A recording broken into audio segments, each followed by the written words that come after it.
Come and read more of my works on the website under Xi Huan. Keywords of the novel. West Fantasy. I can infinitely browse entries without pop-ups, West Fantasy. I can infinitely browse entries, download the complete TXT collection, West Fantasy. I can infinitely browse entries, read the latest chapters, etc.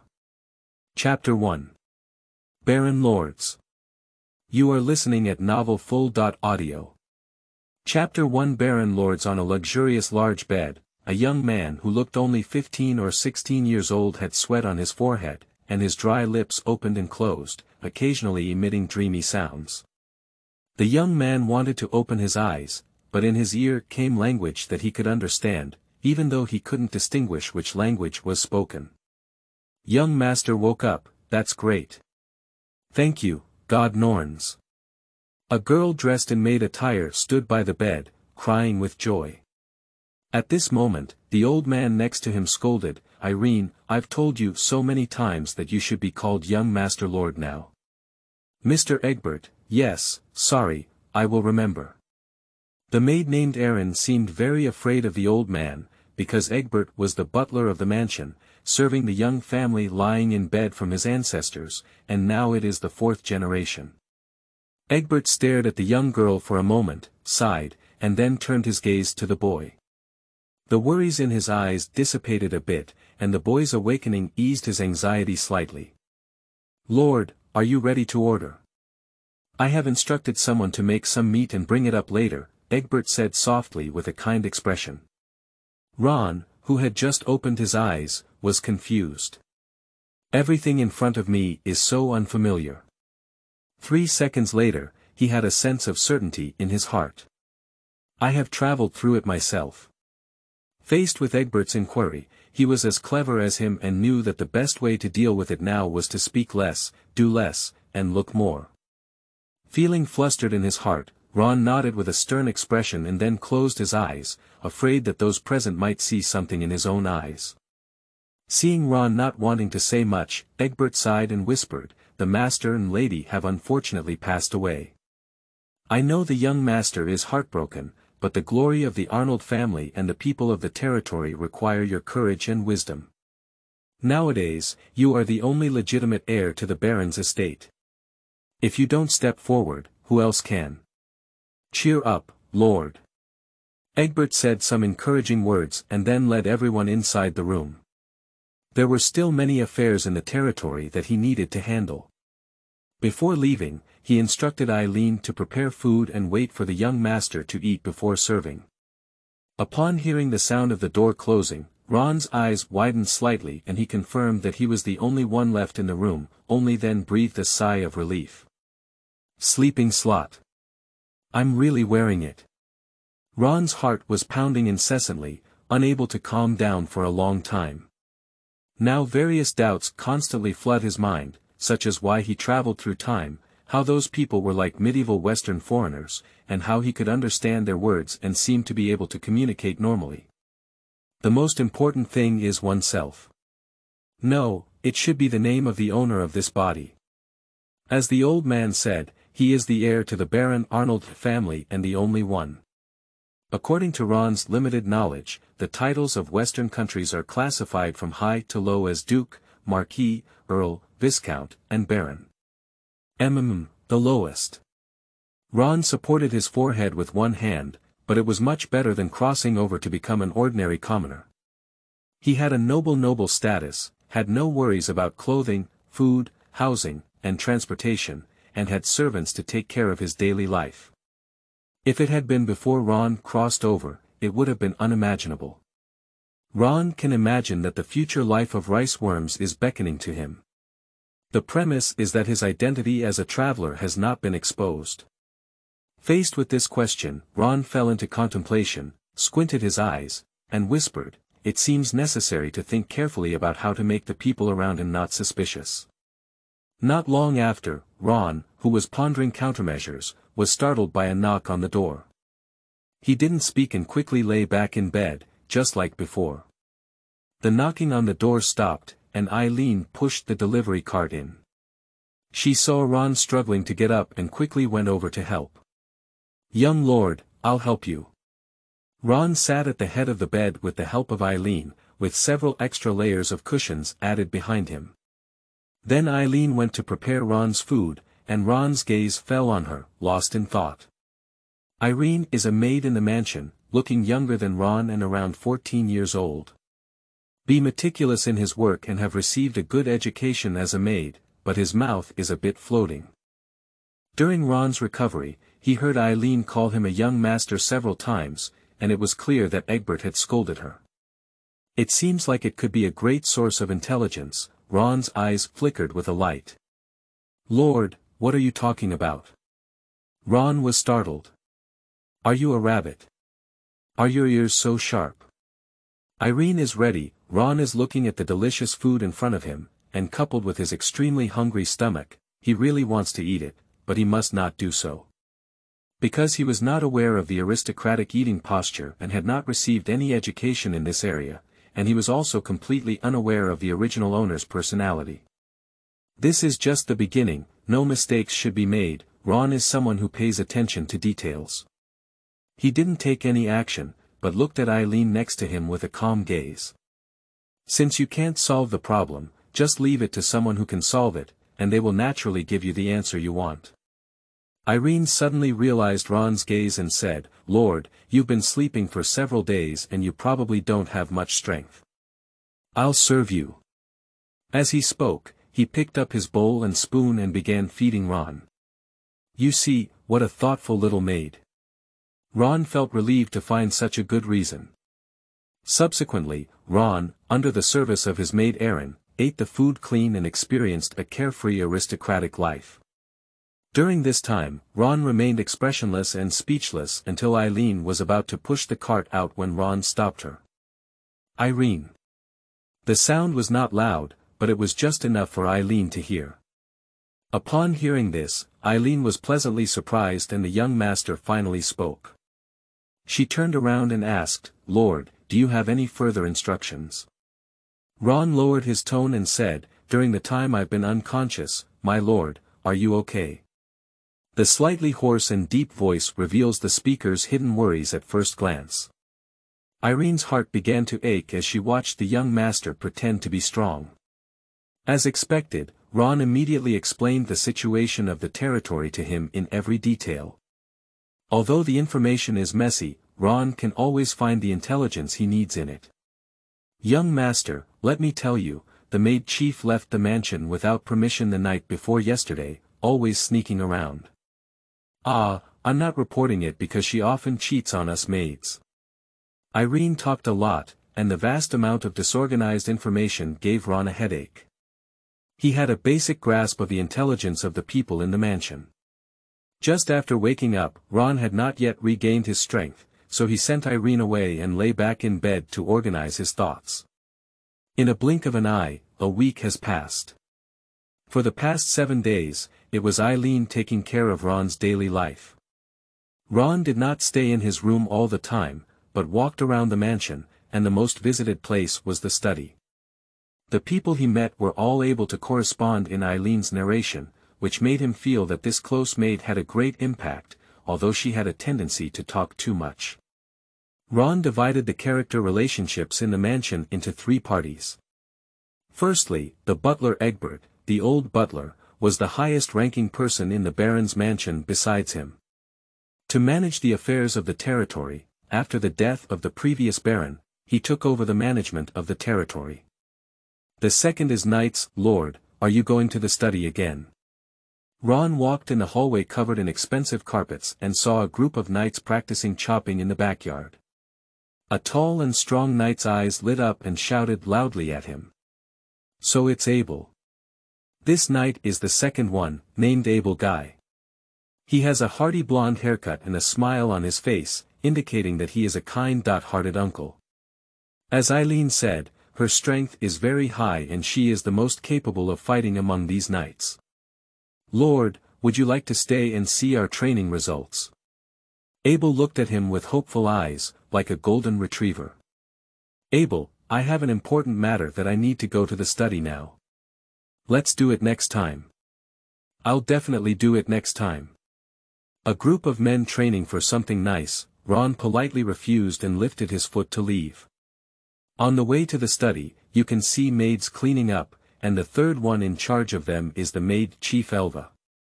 Compared to Butler Egbert and Knight Captain Abergai who often see and greet him in the mansion. And Ron had only seen this maidservant once, which was quite unusual. The only meeting gave Ron a strange feeling, but it couldn't be said, perhaps due to her frequent sneaking out. Ron kept an eye on this. Before long, Ron pushed open the study door and casually instructed Aaron, "Go prepare." Irene moved at the sound and prepared a study dessert and coffee for Ron. During this period, Ron has gradually adapted to his new identity. Although there may be some differences in his words and actions before and after, anyone who has experienced the impact of losing parents and taking on the burden of the entire territory has undergone some changes in behavior, which is understandable. That's also why Ron often sneaks into his study, not only to gather intelligence, but also to avoid excessive contact with people and create a smooth transition period.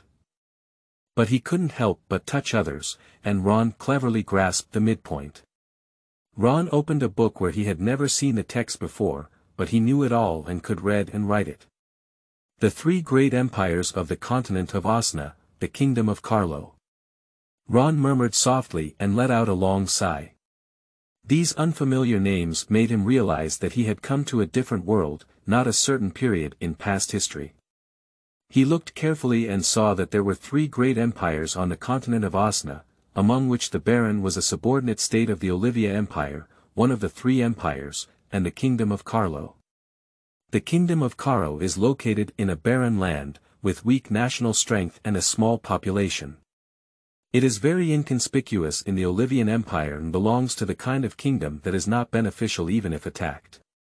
The Baron's Collar, on the other hand, is located in the countryside of the kingdom of Carol, which can be said to be one of the worst.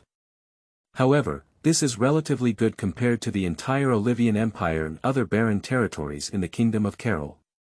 Ron shook his head and didn't put too much effort into it. After roughly flipping through these books, he didn't find any information about his name.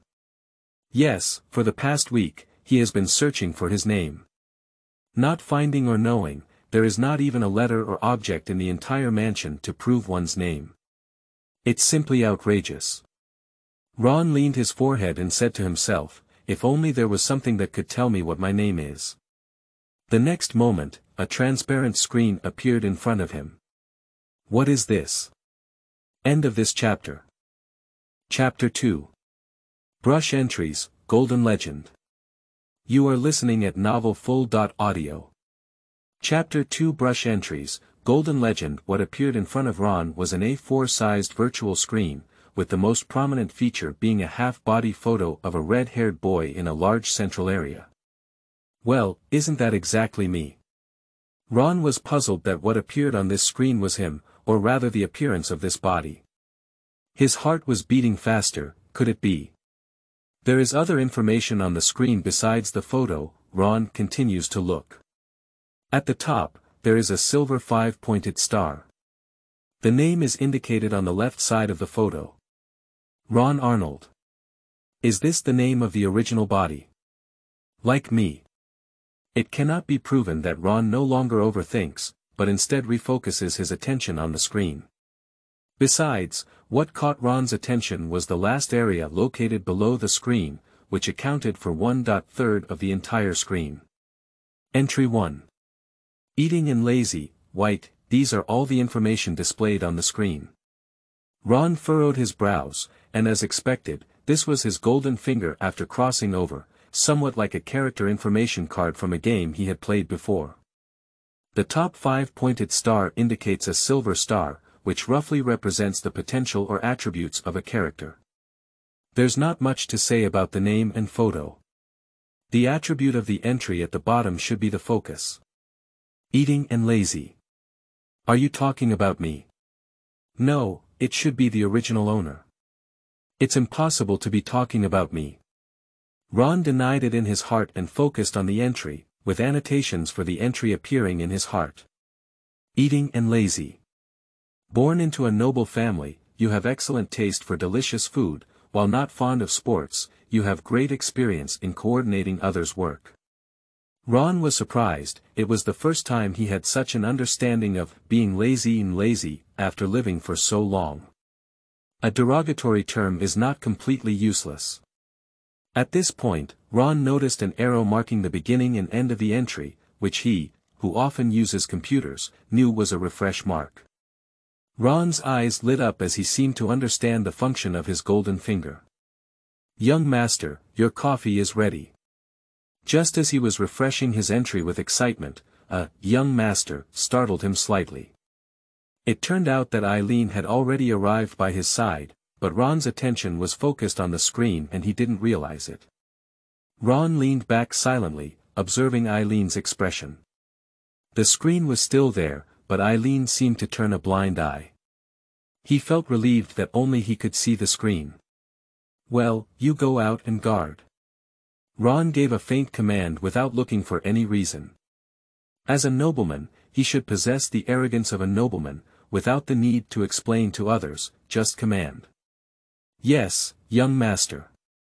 At the same time, the nobles were also tolerant, and Ron allowed Eileen to call him young master, in private, as long as he was not discovered by Egbert. That alone made Eileen ecstatic. As Eileen exited the study, Ron curled his lips and looked at his character card. "I don't know how many times it can be refreshed. Do you need materials, or is it a charging type? Or is it a fixed number of times per day? It's better to give it a try first and then you'll know." Ron no longer hesitated, his thoughts falling on the refresh mark. The next moment, the entry began to blur and flicker, and a new entry appeared. "Eyes high but hands low, white. You have a long-term vision, sharp eyes like a torch, and other characteristics, but your own execution ability is reduced." It's a white entry, and Ron was stunned by the comments on the entry. "That's not the point is that the entry can still be refreshed. Continue. 3 or 4 times in a row, all of them are white entries, such as, found in gold, fat-headed big ears, short and powerful, and other strange entry attributes.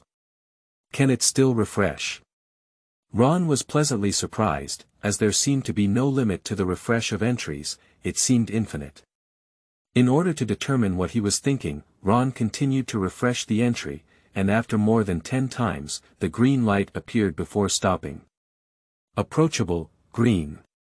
People around you will have a favorable impression of you, get close to you, and protect you." The green entry. According to Ron's speculation on the entry annotation, it should be higher than the white level. Can it still refresh? It seems to be an infinite refresh mechanism. Let's see if I can refresh the strongest entries. Ron smiled, laughing like a child. Time passes, and the morning passes unnoticed. Ron's eyes were bloodshot, staring straight ahead. During this time, he brushed out the blue and purple entries above the green level. The probability of purple entries appearing is very low. Ron roughly calculated it, about 1 in 1,000. But in the case of infinite refresh, it is not unacceptable. Is the highest color of the entry purple? Ron muttered to himself that the new entry appearing on his character card was purple, which was his 5th time refreshing it. The posture of heaven and man, purple. Your existence makes other mediocre people feel ashamed and impure, and when you learn any knowledge, it is like exploring a bag. Entries are good attributes, but not what Ron wants. Isn't there an attribute of an entry that can give people eternal life?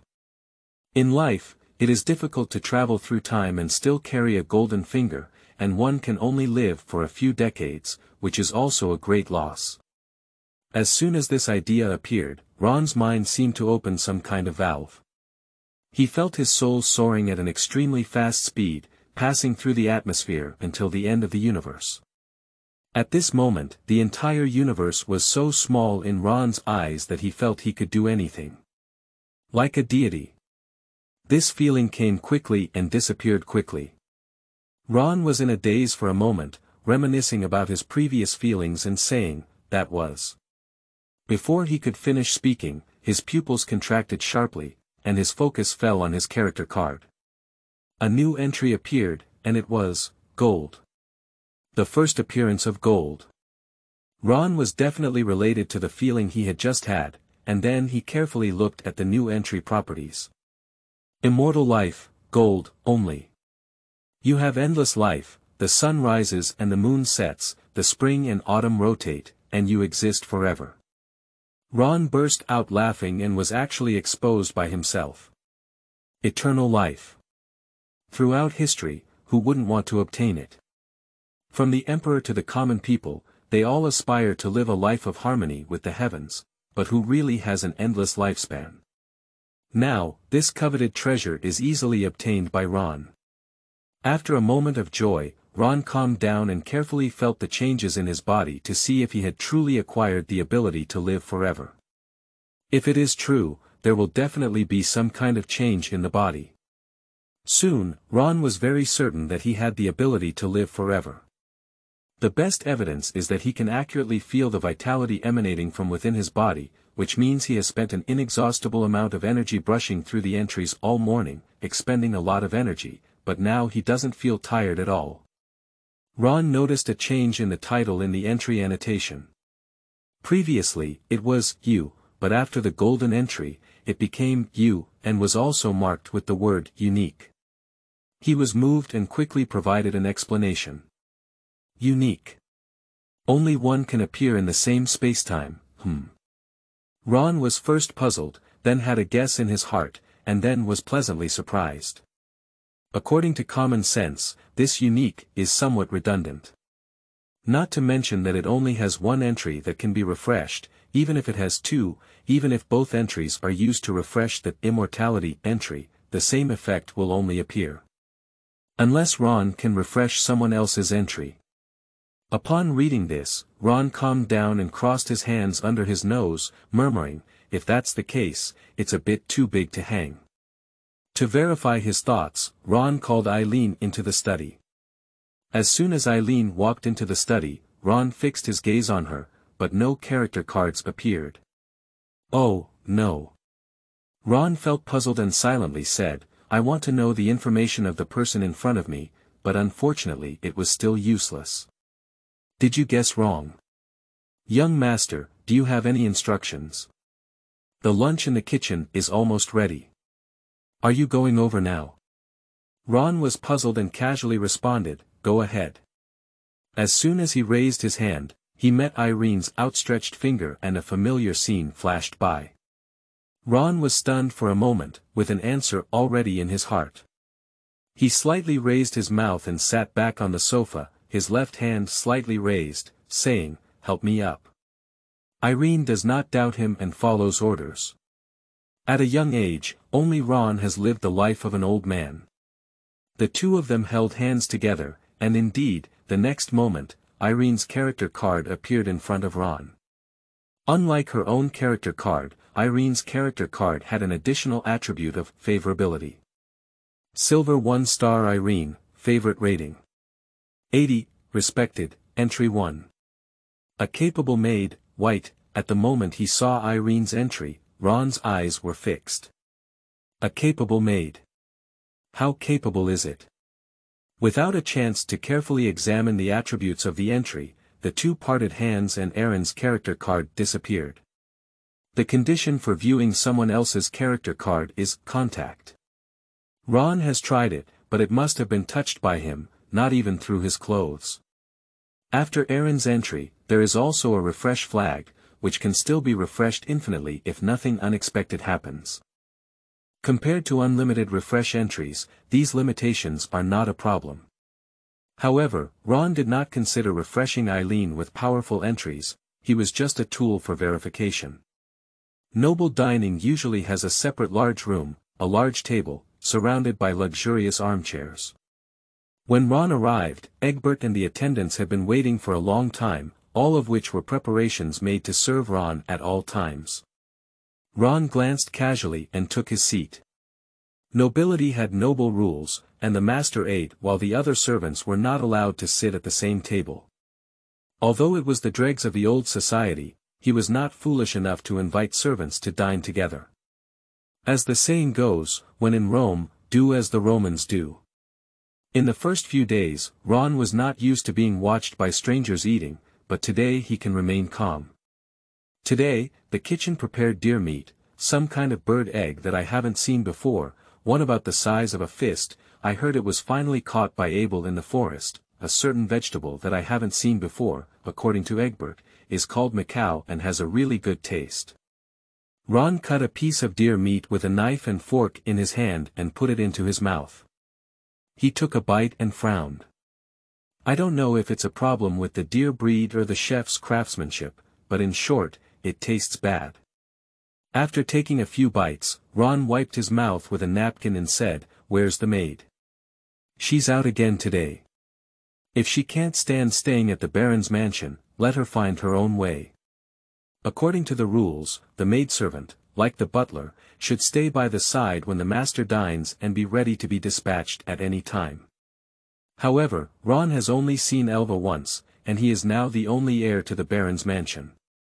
If he turns a blind eye, it is inevitable that he will lose his dignity. How does this make the servants feel? Leave this sentence and Ron will leave straight away. Because of the refreshing entry of immortality, Ron's confidence was full, and his noble aura became even stronger. Egbert looked in his eyes and burst into tears.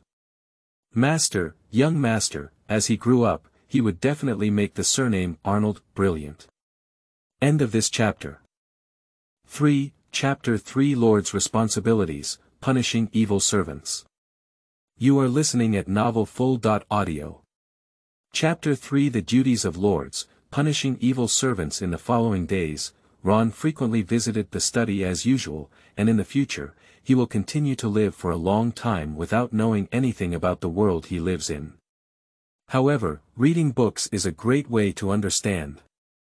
From time to time, Ron discovered that there were very few types of food to eat, and the taste was very light, as if there was no salt added. Although puzzled, Ron also couldn't directly ask the chef if he had added salt. If there was no salt in this world, it would be doubted. This is also one of the reasons why he stayed in the study. In fact, there are many life factors that Ron must understand in order to formulate strategies for a better life in the future. Otherwise, having a long lifespan without enjoying delicious food and being extremely bored all day is suffering. Ron doesn't want to be like this. The previous Baron and Lady had already settled down earlier, and Ron attended their funeral, feeling deeply moved. Perhaps in a sense, the Arnold family has come to an end in his generation. Afterwards, Ron will face a test. The reason is that Ron's succession to the title of Baron seems to require some procedures, which need not be bothersome. Egbert can handle it on his behalf, but according to him, Ron needs to go to the capital of Monte Carlo to meet with the king within 3 months. The king will issue a document to Arnold to prove the legitimacy of Ron's inheritance of the fiefdom and title. So far, Ron has not yet left the Baron's mansion, and suddenly he was asked to go to the royal capital, which made him feel a bit anxious. Ron thought for a moment, he's already immortal, what's he afraid of? After Egbert finished the process, he immediately went to Wangdu to see the local customs and traditions there. I often hear Eileen say that Wangdu is quite open-minded and he also wants to see and see. In the study, Ron is working at the desk, and if he inherits the title, he should take responsibility. Egbert handed over some of the relaxed and less urgent documents to Ron for processing, which was also considered exercise and adaptation. In the future, it will gradually be handed over to Ron, as he is only in charge of management. Ron took out a document and carefully read it. It was his first time experiencing it and it felt very interesting. On March 13, in Assam village to the west of the territory, a suspected beast attack caused houses to collapse, resulting in 5 deaths, 3 serious injuries, and 30.7 minor injuries. The village was mostly composed of elderly and young people who were unable to work. Ron whispered it out and saw his brows furrow at the end, realizing that the Lord's burden was heavy. The disaster mentioned above may only be a common occurrence in these documents, but if not taken seriously, it will deprive the people of basic assistance and lead to starvation. If dispatched personnel go to help, How should we arrange manpower and allocate how much funds? Ron has no bottom in his heart. Putting this document aside, he took out another copy to read. On February 21st, a group of thieves appeared within the territory, consisting of 7 to 14 people named Black Crow. The whereabouts of Black Crow were uncertain, and dozens of households had been targeted by him. After reading it, Ron was furious. Isn't this something from last month? Why haven't we caught that group of people yet? He was uncertain in his heart, his gaze fixed on the pile of documents next to him. Shouldn't it be all these things? Ron arched left and right, quickly browsing through all the documents, and suddenly felt tired. It seems that there are quite a few problems in this territory. These are still small things that Egbert thinks are not urgent, so what are the big things? In the twilight, Ron found it difficult to enjoy life leisurely, as conditions did not allow it. Just as he was lying in his chair stunned, Eileen knocked on the door and said, "Young master, Mr. Egbert, please come over and say that Elva has been caught by Uncle Abel." What is the situation? When Ron followed Eileen to the hall, Elva knelt on the ground with her hands tied back, her hair scattered and her head lowered, making it difficult to see her expression clearly. Egbert and Abel stood on the left, surrounded by 4 knights on standby. Seeing Ron's arrival, they all lowered their heads to pay tribute. "Your Highness." Ron nodded in response, his gaze returning to Elva kneeling on the ground, thinking to himself that there seemed to be some hidden truth behind the matter, otherwise he wouldn't have been guarded by 4 knights and bound his hands. "Let's talk about it." Ron gestured to Egbert to explain the reason. Upon hearing this, Egbert took a step forward, first giving Elva a cold glance, and then bending slightly towards Ron to recount Elva's wrongdoing. According to investigation, Elva has been dominating the mansion for over a decade, relying on the power of the previous Baroness to sell off the things in the mansion for profit. Upon hearing this, Ron was taken aback for a moment. It seemed like there were people like this everywhere. Egbert continued, "At first Elva was just stealing some worthless things, but Lord, you know that even if it's not worth anything, even a little sand flowing from the fingernails of the nobles can make the average family live a good life." Ron's face was tense as he gestured for him to continue speaking, but in fact, he was surprised to find out that the nobles were so wealthy. Elva was originally the lady's personal maid when she married into the Baron's mansion. Later, on the lady's recommendation, she became the head maid in the mansion. She intensified her efforts to resell the things in the mansion until the master and lady passed away, and she didn't hide it. Only then could Abel and I catch her tail. Egbert finished speaking with a shy expression on his face. As the butler of the Baron's mansion, he failed to notice this matter and was very derelict of duty. "Humph, Lord, this kind of person who eats inside out must not be let go like this. It must be punished severely." Abel was very angry. Their knights had not even had money to exchange training equipment for a long time, and Elva even stole things from the mansion and sold them outside, which was simply not human. Ron stared at Elva with both eyes, and Eileen said she often goes out, probably just looking for buyers to sell goods. Recently, she has been making remarkable moves, and without the usual caution, this guy may be preparing to run away. But why? "Elva, you can plead guilty." Ron couldn't figure it out and asked reproachfully.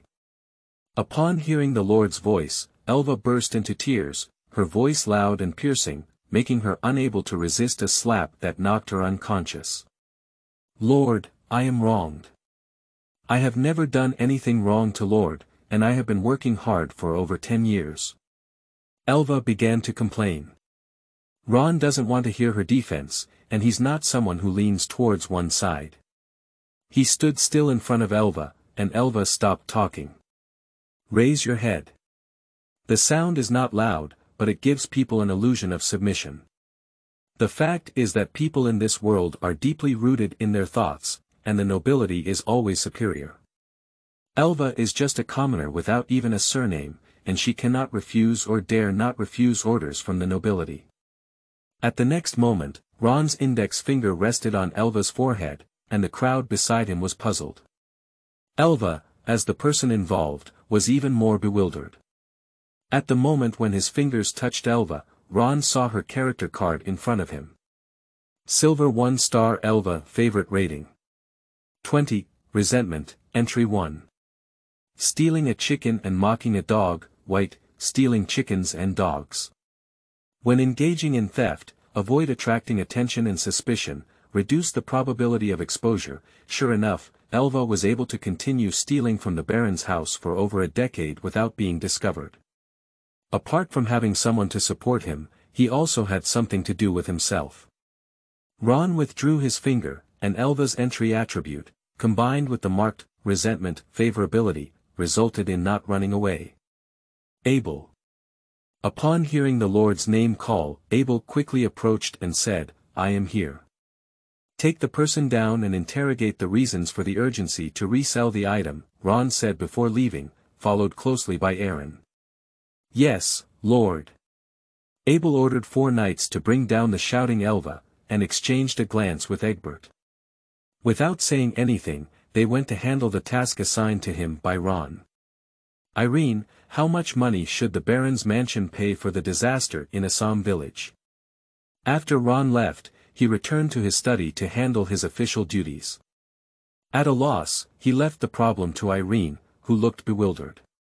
I don't. Irene was very nervous.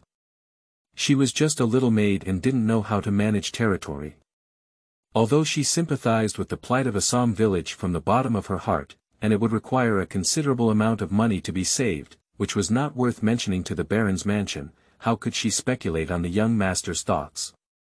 Saying too little is useless. If you say too much, I'm afraid the young master won't be happy, then she's done.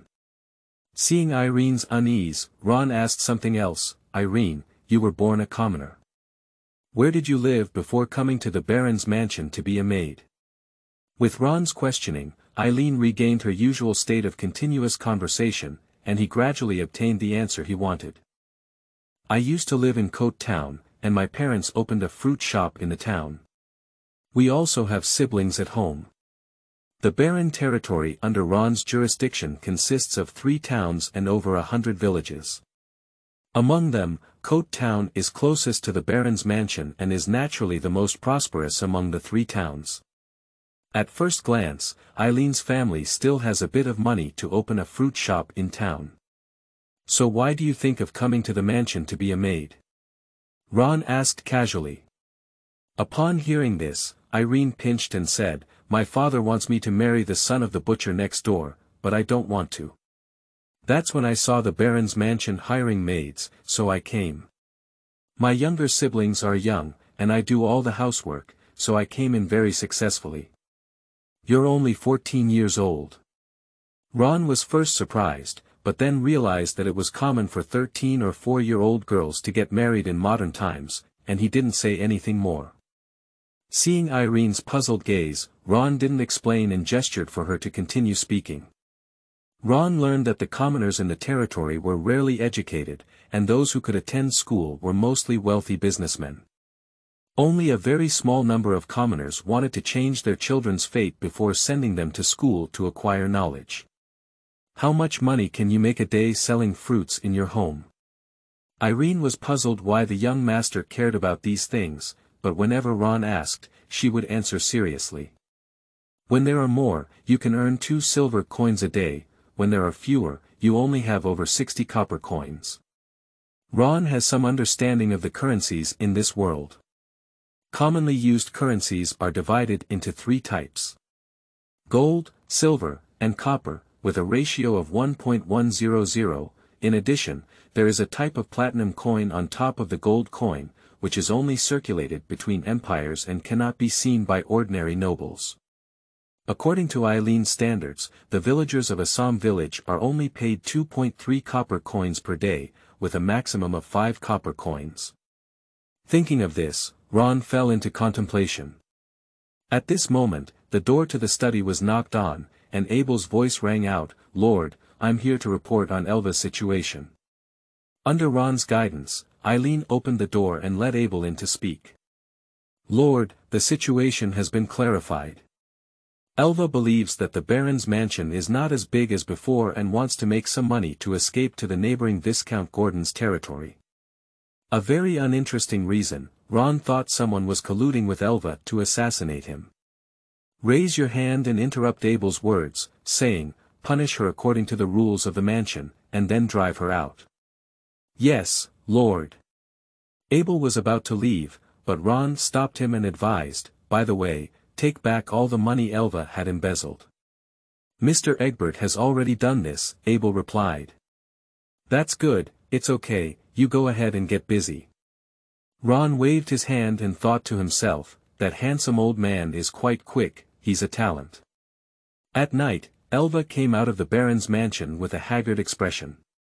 She turned back and stared at something with a pair of resentful eyes, slowly disappearing into the darkness. The mansion hall. Egbert stood opposite Abel, the former with a cold and stern face, slowly speaking. Abel, send someone to keep an eye on it. If there is any abnormal behavior, it can be executed on the spot. We cannot put the Lord at any risk. Yes, Mr. Egbert. Abel nodded, thinking in his heart that even if there were no abnormalities, he would solve the cancer. He was a knight of the Baron's mansion, and it was his duty to protect the Lord. Then Abel left the mansion with 2 knights. End of this chapter. Chapter 4. No money, item card. You are listening at novelfull.audio. Chapter 4. No money, item card. Elva's departure did not bring any waves to the Baron's mansion. Ron was still handling official affairs on his territory in the study, while Eileen was waiting on him with hopeful eyes, hoping that the young master could chat with her. There are very few ways of entertainment in this rural territory, and the maids who have been staying in the mansion for a long time only talk and chat to relieve boredom. The problem with Assam village has been solved, but the sudden appearance of thieves in this territory is a hidden danger that cannot be ignored. After reviewing past documents and combining them with past life experiences in his mind, Ron finally solved half of the remaining problems. The group of thieves who caused trouble in the territory have not yet received accurate information. After all, communication is still underdeveloped. By the time witnesses reported the news, the group of thieves had already run away. Ron doesn't have a good solution to this either. Irene. Young master, do you have any orders? Eileen looked delighted. She had been bored for a long time, and the young master had been working without speaking to her. She couldn't disturb the young master's business. Ron looked at her strange expression and said, ask Egbert to come over. I want to see the map of the entire territory. Irene left the room with a disappointed expression on her face, and soon Egbert came in holding a map. Egbert opened the map and laid it flat on the table, saying, Lord, this is the complete map of Arnold's territory. If you have any questions, feel free to ask me. Ron nodded and began to observe the map. The entire map presents an oval shape, with 3 towns and barons' mansions covering 1/5 of the west, and forests and mountains covering the remaining 4/5 of the east. Looking at the map, Ron looked puzzled. What's the point of this distribution? Love the natural environment and promote harmonious coexistence between humans and nature. Egbert said, if we include the entire territory, the scope of Arnold's territory is completely comparable to that of the Count's territory, but in terms of the range of activities of the people, it is the bottom of the Karo kingdom. Ron looked at him, and Egbert pointed to the large forest on the map and said, Lord, please take a look. This forest is called the Black Valley Forest, and there are countless wild beasts living in the forest. Due to the complex terrain, even experienced hunters dare not go deep. Moreover, on the other side of the Black Valley Forest is the territory of Count Claude, who is a count on the side of the Alexander Empire.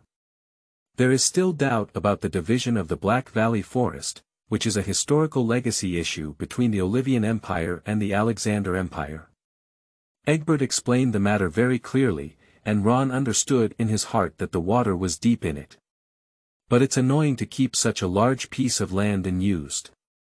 If developed for farming, how much production would there be in a year? Ron decided to mobilize the leaders to cut down trees and open up the land. But one problem after another appeared before him. Firstly, there was a shortage of manpower, with less than 30,000 people in the entire territory. Secondly, there is a shortage of food, and people have gone to cultivate land, leaving no one to farm. Thirdly, there is no money in the mansion. There are still many details to consider, and any carelessness can lead to the collapse of territorial rule. In the end, Ron temporarily extinguished this idea. It's just temporary. It's not reasonable not to grow anything on such a large piece of land. Ron was worried about how to develop it. His territory is located in a remote area with few outsiders entering, and even those traveling merchants are unwilling to come here because they cannot make money. Land is scarce, so there is little food that can be grown. What can be sold is either cheap or not available. After learning about some territory matters from Egbert, he was released to work. Ron thought for a long time but didn't think of a way to make the territory rich. He looked at Eileen and said, "Eileen, I have a question for you, please answer me truthfully." Irene looked surprised and immediately said, "Young master, you ask. Whether there are any specialty products in Arnold's territory is something we have here that others don't have, including ingredients and products." Ron was afraid that Eileen wouldn't understand the meaning of specialty, and explained. "We have it, but no one else has it." Irene's eyes lit up and she quickly replied, "Stone. Young master, we have stones here." Upon hearing this, Ron smiled on his face and stood up, patting her little head lightly with his hand. "It's great if you have a childlike heart, keep going," he said. After saying these words, Ron walked out of the study. Afterwards, Ron realized that he was the one who was foolish. Rarely has free time, Ron takes a walk in the backyard of the mansion, and due to the lack of entertainment, this is the only way to pass the time. He thought it would be good to brush through the entries to relieve boredom, but there was only one vacancy in him. The golden immortality. If he didn't brush through it, Ron would cry to death. He didn't think about brushing entries for others, as it's easy to get into trouble. So for so many days, Ron hasn't used his abilities. At most he just looks at other people's character cards, what kind of entries they have, or how well he likes himself. It is worth mentioning that the maid's favorability towards him in the mansion ranges from 60 to 70, with Eileen having the highest of 80, respect. Egbert's favorability rating is 85, trust, and he also comes with green management terms. No wonder he manages his territory in an orderly manner. Ron found through comparison that the relationship expressed by the same level of favorability is also different. He thought about it and found that it was indeed the case. As for the character card of Abergai, Ron did not read it, and the two had very few opportunities to have direct contact, so he was not clear. Not everyone has an entry attribute, and among the maids working in the mansion, the majority do not have an entry. From another perspective, Ron believes that entries are like an innate talent. Some people are intelligent, while others are dull. There are too few talents. Ron sighed and walked to the only big tree in the courtyard. The tree was incredibly thick and needed 4 knights to hold hands to surround it, but it was not high, only a little over 3 meters. Its leaf shape is elliptical, presenting a smooth feeling. In summer, the leaves will turn from green to pink, and golden pink flowers will bloom. Miracle, the name of this tree, translated as miracle. According to Eileen's gossip, Arnold's first ancestor was once an ordinary soldier. When he was about to die of thirst on the battlefield, it was the dew on this tree that saved him. Later, he made military achievements and became a baron, so he transplanted the tree from that time here. By calculation, it has been over 100 years now. The emblem of the Arnold family is in the shape of this miracle tree.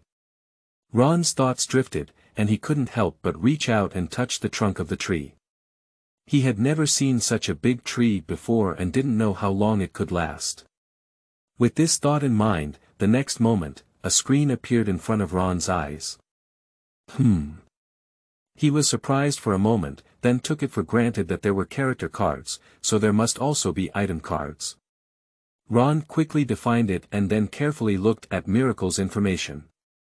The item card is different from the character card in that it does not have a silver star logo. Correspondingly, the entire card appears green, and it is currently uncertain what the reason is. Miracles, image, full body photo, entry 1. Draw, green, entry 2. Back feeding, green, absorption. Strong and developed roots take root in the earth, absorbing nutrients for oneself. The roots are not bad, and the body is not dead. Feedback. Miracle will overflow her own essence to feed back the earth every once in a while. Why can this tree have 2 entries? This is the first idea that comes to Ron's mind. And there are still 2 green entries. Aren't people as good as trees these days? Ron muttered to himself, looking at the second entry of Mira tree. Every once in a while, he said, referring to the time when summer flowers bloom. The environment of the mansion is indeed better than the outside, perhaps because of this feedback entry. Withdrawing his hand, Ron glanced around the ground and picked up a piece of gravel. This time, the item card was white, and he now understood the rules of the item card. Ordinary stones, image, entry 1. Empty. When Ron saw the empty column of the entry, he had a thought and had to brush through the entry to play. With a movement of thought and a flash of blue light, a new entry appeared. I'll go, it's out right away. Ron was pleasantly surprised. Although the blue entry is not as rare as purple and gold, it is also a color that is difficult to brush out. This time it's out in one go, which can be said to be a burst of character. Let me see what the attribute is. My heart is like iron, blue. The extremely hard outer shell is difficult to forge with ordinary forging methods, and the interior is comparable to extraterrestrial meteorites, a treasure-level forging material. I'll go to your uncle's house. After reading the attributes, Ron cursed and smashed the stone in his hand towards the ground, creating a pit. 3 seconds later, Ron dug out the stone and continued scrolling through the entries. At night. On the small balcony of the Baron's bedroom, Ron was wearing a loose nightgown and comfortably lying on the armchair, holding warm black tea in one hand and a quaint silver ring in the other. The bright moonlight was reflected in the tea. The wind at night is slightly cool. Ron frowned at the void in front of him and sighed deeply. This silver ring was taken from the treasure trove of the Baron's mansion, with only white quality, which means there is only one entry that can be swiped. However, from after dinner until now, there have been no entries that satisfy him. As for the previous stones, accidentally flashing the entry, powder, and self-destructing, however, it's not without gains. Ron found that the entry 4 item cards would follow a principle, and most of it would be related to the characteristics of the item. Just like the previous stones, Ron's entries were all related to minerals, until they eventually self-destructively turned into powder. When the entry is refreshed, the properties of the original entry will disappear and return to its original state. But stones that have already turned into powder cannot be used to write entries. Ron took a sip of black tea, which tasted sweet and smooth, very in line with the taste of the nobility. He nodded satisfied and continued to brush the entries with his ring. In the following days, the ring did not leave Ron's side and remained in his hand until Egbert sent him a message. Lord, the audience process on the Wondu side has been prepared. When are you ready to depart? I will arrange for someone to make a travel plan, said Egbert respectfully. A lord travels far and inevitably encounters accidents such as bandits. Ron nodded in understanding and said, you can arrange it, the faster the better. He was very excited, and for Ron, it was not only a legitimate inheritance of the Baron's position, but also a journey to another world. Of course, he also wanted to witness the prosperity of the royal capital and see if he could make his territory prosperous. It would be great if we could reach a cooperative deal with the nobles of the royal capital, Ron thought beautifully. Time passed quickly, and this day was when Ron was preparing to set off for the capital. Egbert prepared 2 carriages, accompanied by 4 maids, for the convenience of taking care of the lord on the way, with Eileen naturally among them. There are also 6 guardian knights to protect the lord's travels. Butler Egbert needs to handle the affairs of the territory and cannot work together. Abel, as the captain of the knights, should accompany him, but Ron refused his request and harshly assigned him a task. Abel, before I come back, you must deal with the rampant thieves in your territory. Ensure completion of the task. Abel also made up his mind. After arranging the affairs of the territory, Ron was about to get on the carriage when he saw Irene with a nervous expression and said, "What's wrong? Get on the carriage." As for the child, "It's my first time on a long trip and I feel nervous." "I can understand. When you arrive at the capital and broaden your horizons, you will forget your anxiety." Upon hearing this, Irene said, "Lord, really don't you want Uncle Abel to come with you? Or hire adventurers and wizards? I heard that going to the king requires passing through." "Wait." Ron immediately withdrew his foot from the pedal and interrupted Eileen's words with a serious expression, asking, "Eileen, did you just talk about adventurers and wizards?" "Yes, Lord, what's wrong?" Irene became even more nervous, afraid that she might have said something wrong. Ignoring her, Ron turned to Egbert and said, "The date for going to the capital will be rescheduled." After speaking, he walked quickly into the Baron's mansion without looking back. End of this chapter. Chapter 5. Underestimates you, Second Order Knight Abergai. You are listening at novelfull.audio. Chapter 5 underestimates you, Second Order Knight Abergai. This world seems to be different from what he imagined, as wizards possess extraordinary powers that ordinary people do not possess. Although he has immortality, he will die if killed. Found it. Ron found a dusty book in a corner, covered in a layer of dust. He blew the book cover and revealed a few words. Genesis. Opening the first page, the first thing I saw made Ron tremble all over. The god Enos created the world. Enos. Is it the one that Egbert Chang is talking about? In normal times, Ron would have heard him talk about it, thinking it was a fictional belief. Now it seems that maybe he continued to watch. The book tells the story of the creator god Enos creating the world and creatures, and then disappearing. The new world has evolved, and various gods have emerged. The gods are not on the continent of Asna, but only reveal miracles to make mortals believe in them. God will give believers divine power through the degree of faith, in order to spread faith. But some people are unwilling to believe in God, and through countless years of evolution, mortals have gained their own strength. Magic and fighting people with magical adaptability are called magicians, but most people can only practice fighting spirit because cultivating magic requires qualifications. It's not that cultivating fighting spirit doesn't require it, but compared to magic, the requirements for cultivating fighting spirit are much lower. Upon seeing this, Ron suddenly remembered a sentence that Eileen had once said, "Uncle Abel is a Second Order Knight, very powerful." He originally thought that the Second Order here was something like a royal honor, but because he was a knight with his own surname, he didn't pay much attention. So it seems that Abel should have practiced Douqi and belongs to the second stage of Douqi cultivators. Close the book. Ron is excited. There is magic in this world. You must become a magician. Then he calmed down again, perhaps not having the qualifications to cultivate magic, as evidenced by the absence of magic books in the Baron's mansion. Forget it, not being able to do it now doesn't mean not being able to do it in the future. Ron was very open-minded, as he had the ability to refresh entries.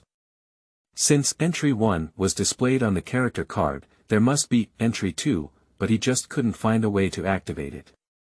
The most important thing now is to find a few life-saving things. Knowing the existence of a magician, then pursuing one's life is the first goal. The mention of fierce beasts attacking villages in territorial affairs may not be just a simple case of wild beasts, but also the Black Valley Forest, which is probably inhabited in groups. Ron recalled the government affairs he had handled, and in fact, there were things that were not right in both Eileen and Egbert's words, but he didn't think carefully and missed the opportunity to uncover the truth. No, we still need to brush the entries. Ron looked at the silver ring on his finger, his heart wrenching. The mansion hall. Irene lowered her head and dared not look at the 6 knights next to her. Abel couldn't bear to look down and scolded, "Why? Why argue with children? What about your knightly spirit?" Upon hearing the captain's words, the knights withdrew their aggressive gaze. Irene thanked Uncle Abel from the bottom of her heart and said to Egbert in fear, "Sir, did I do something wrong?" Egbert did not immediately scold her, but praised her for putting the safety of the Lord first, and then explained the reason. These 6 knights were carefully selected by Abel, and besides him, they are the strongest 6. Each of them has the potential to break through to a second-level knight. Dealing with bandits is not a problem, and as for the unsafe factors you mentioned, I have also made arrangements. Irene listened silently on the side, hearing that the knights on one side could all become second-order knights like Uncle Abel. She immediately realized that her doubts had hurt their honor and dignity as knights, and cast an apologetic gaze. She had previously said that going to Wangdu would pass through a mountain forest, which was very dangerous and inhabited monsters like the Black Valley Forest. Eileen was worried about this. Egbert continued to explain, "Our convoy will pass by the Earl's estate, and I have arranged for someone to hire someone from the local adventurers guild to accompany and protect the Lord. So, it's like this. I'm sorry for causing trouble to everyone." Eileen quickly admitted and apologized. "If you do something wrong, there will be punishment. Eileen, the workload has doubled this month, have you heard? Egbert's arrangement is actually light, and it is also an unavoidable thing. Now the Lord needs Eileen to accompany and serve, and the other maids lack experience and are not suitable." "I heard you, Mr. Egbert." Irene nodded hard. "Well, you go down." After Eileen left, a knight said, "Mr. Egbert, why are you so indulgent with her? Please explain." "Sig." Egbert stopped Abel, who was about to reprimand his subordinates, and slowly said, "Sig, it doesn't matter how important she is. As retainers, we must prioritize the Lord." The knight named Sig was unclear, but after Egbert finished speaking, he left. "What does this mean?" Abel cursed, "Fool, Mr. Egbert didn't explain it to Eileen, but to the Lord." After speaking, Abel also left. The 6 knights looked at each other, and one of them suddenly realized, "Fee Knight told me that Eileen likes to chat. She is the Lord's personal maid, so she can definitely pass on the message to the Lord. I see. Mr. Egbert's wisdom, I admire it." Sig also understood, but a new doubt arose in his heart. "I am convinced of Mr. Egbert's wisdom, but can our captain also think of it?" The 6 knights were plunged into deep suspicion. Abel's intelligence has been questioned by his subordinates. As Egbert had anticipated, Irene quickly told Ron about it, and he was already aware of the power of fighting spirit, so he was not surprised. Later on, I thought it might be an opportunity. I had little contact with that group of knights in my daily life. This time, I can find a reason to console myself by checking their character cards. What is the difference between a person who cultivates fighting spirit and an ordinary person? How about having a handshake meeting tomorrow? Ron thought of this and instructed Eileen, "Tell me about the 6 knights today." When Eileen heard that she could chat, she came to her senses. Not long after, Ron obtained intelligence from the Sig Knights and their team. Afterwards, Ron spent all his time writing entries for the silver ring. In vain, he took a night off and the next day, accompanied by Aaron, went to the courtyard where the knights were specifically trained and met the group of knights from yesterday. Unexpectedly, the butler Egbert was also present, and he was discussing something with Abel. "What are you talking about?" Ron asked casually. Upon hearing the sound coming from behind, everyone stopped training and talking, bowed to Ron, and Abel replied, "Lord, didn't you ask me to track down the whereabouts of that group of thieves? I have no clue, so I wanted to ask Mr. Egbert for an idea. When Abel said these words, he appeared embarrassed. As the captain of the knights in the Baron's mansion, he had to find ways to deal with some outsiders, which was not an honorable thing. Egbert saw his embarrassment and bowed to Ron, asking, "Lord, is there anything Abel needs to do when you come here today?" "No, no." Ron waved his hand and said, "You happen to be there too. I'll talk about it here so you don't have to think too much." He cleared his throat and looked around at the knight watching behind him, saying, "Recently, when my lord was handling the affairs of the territory, he found that the survival of my people had become a problem, and as a lord, I was powerless." "Your Highness, Lord." Ron raised his hand to signal that Egger would interrupt his speech. The knights were not moved, but Eileen behind him moistened her eyes upon hearing this. So the young master has always been paying attention to his own people. Ron continued, "When I went to the capital this time, I suddenly thought it might be an opportunity. The nobles of the capital have gathered, and if we can establish trade relations with one of them, the people will not suffer anymore." "Lord, but we don't have any goods to trade with," Egbert said slowly. The Baron's estate was barren, not wealthy, and could not produce good things, as was known to the nobles of the kingdom of Carlo. Although he was afraid of hitting Ron, Egbert was also worried that he would lose face in front of the nobles and be ridiculed by them. Ron shook his head and confidently said, "Egbert, there is not just one commodity in the world." Upon hearing this, Egbert showed an interested expression, and Abel also wanted to hear the Lord's words. "Irene. Lord, is there anything else that can be used as a commodity?" Ron glanced at her and felt it was a pity not to be a comedian. He spoke slowly, "We can contract for those people, they give us money and materials, and we produce things for them. The same goes for food, and we can leave a portion as compensation." Of course, these words were all lies he casually fabricated to explain why he suddenly didn't go to the capital yesterday, which is not credible. "Moreover, our family's income is less than 30,000 yuan, so the key is to provide employment and food for our own people." Ron could have avoided mentioning these things, but in order for things to proceed smoothly, he had to do so. After speaking, Ron saw that Egbert was still thinking about the feasibility of it, fearing that he might have really done it. He immediately said, "Egbert, go ahead and help yourself." "Yes, Lord." "Abel, let these kids move less and don't hurt the Lord," Egbert warned and left. Ron set his gaze on the young knights, all selected by Abel within his territory and looking very young. The oldest was only 28 years old, and the youngest was only 17 years old. Intelligence source. Aaron. Are you tired? Ron wore a friendly smile on his face, making the knights flattered and repeatedly saying that he was not tired. Abel.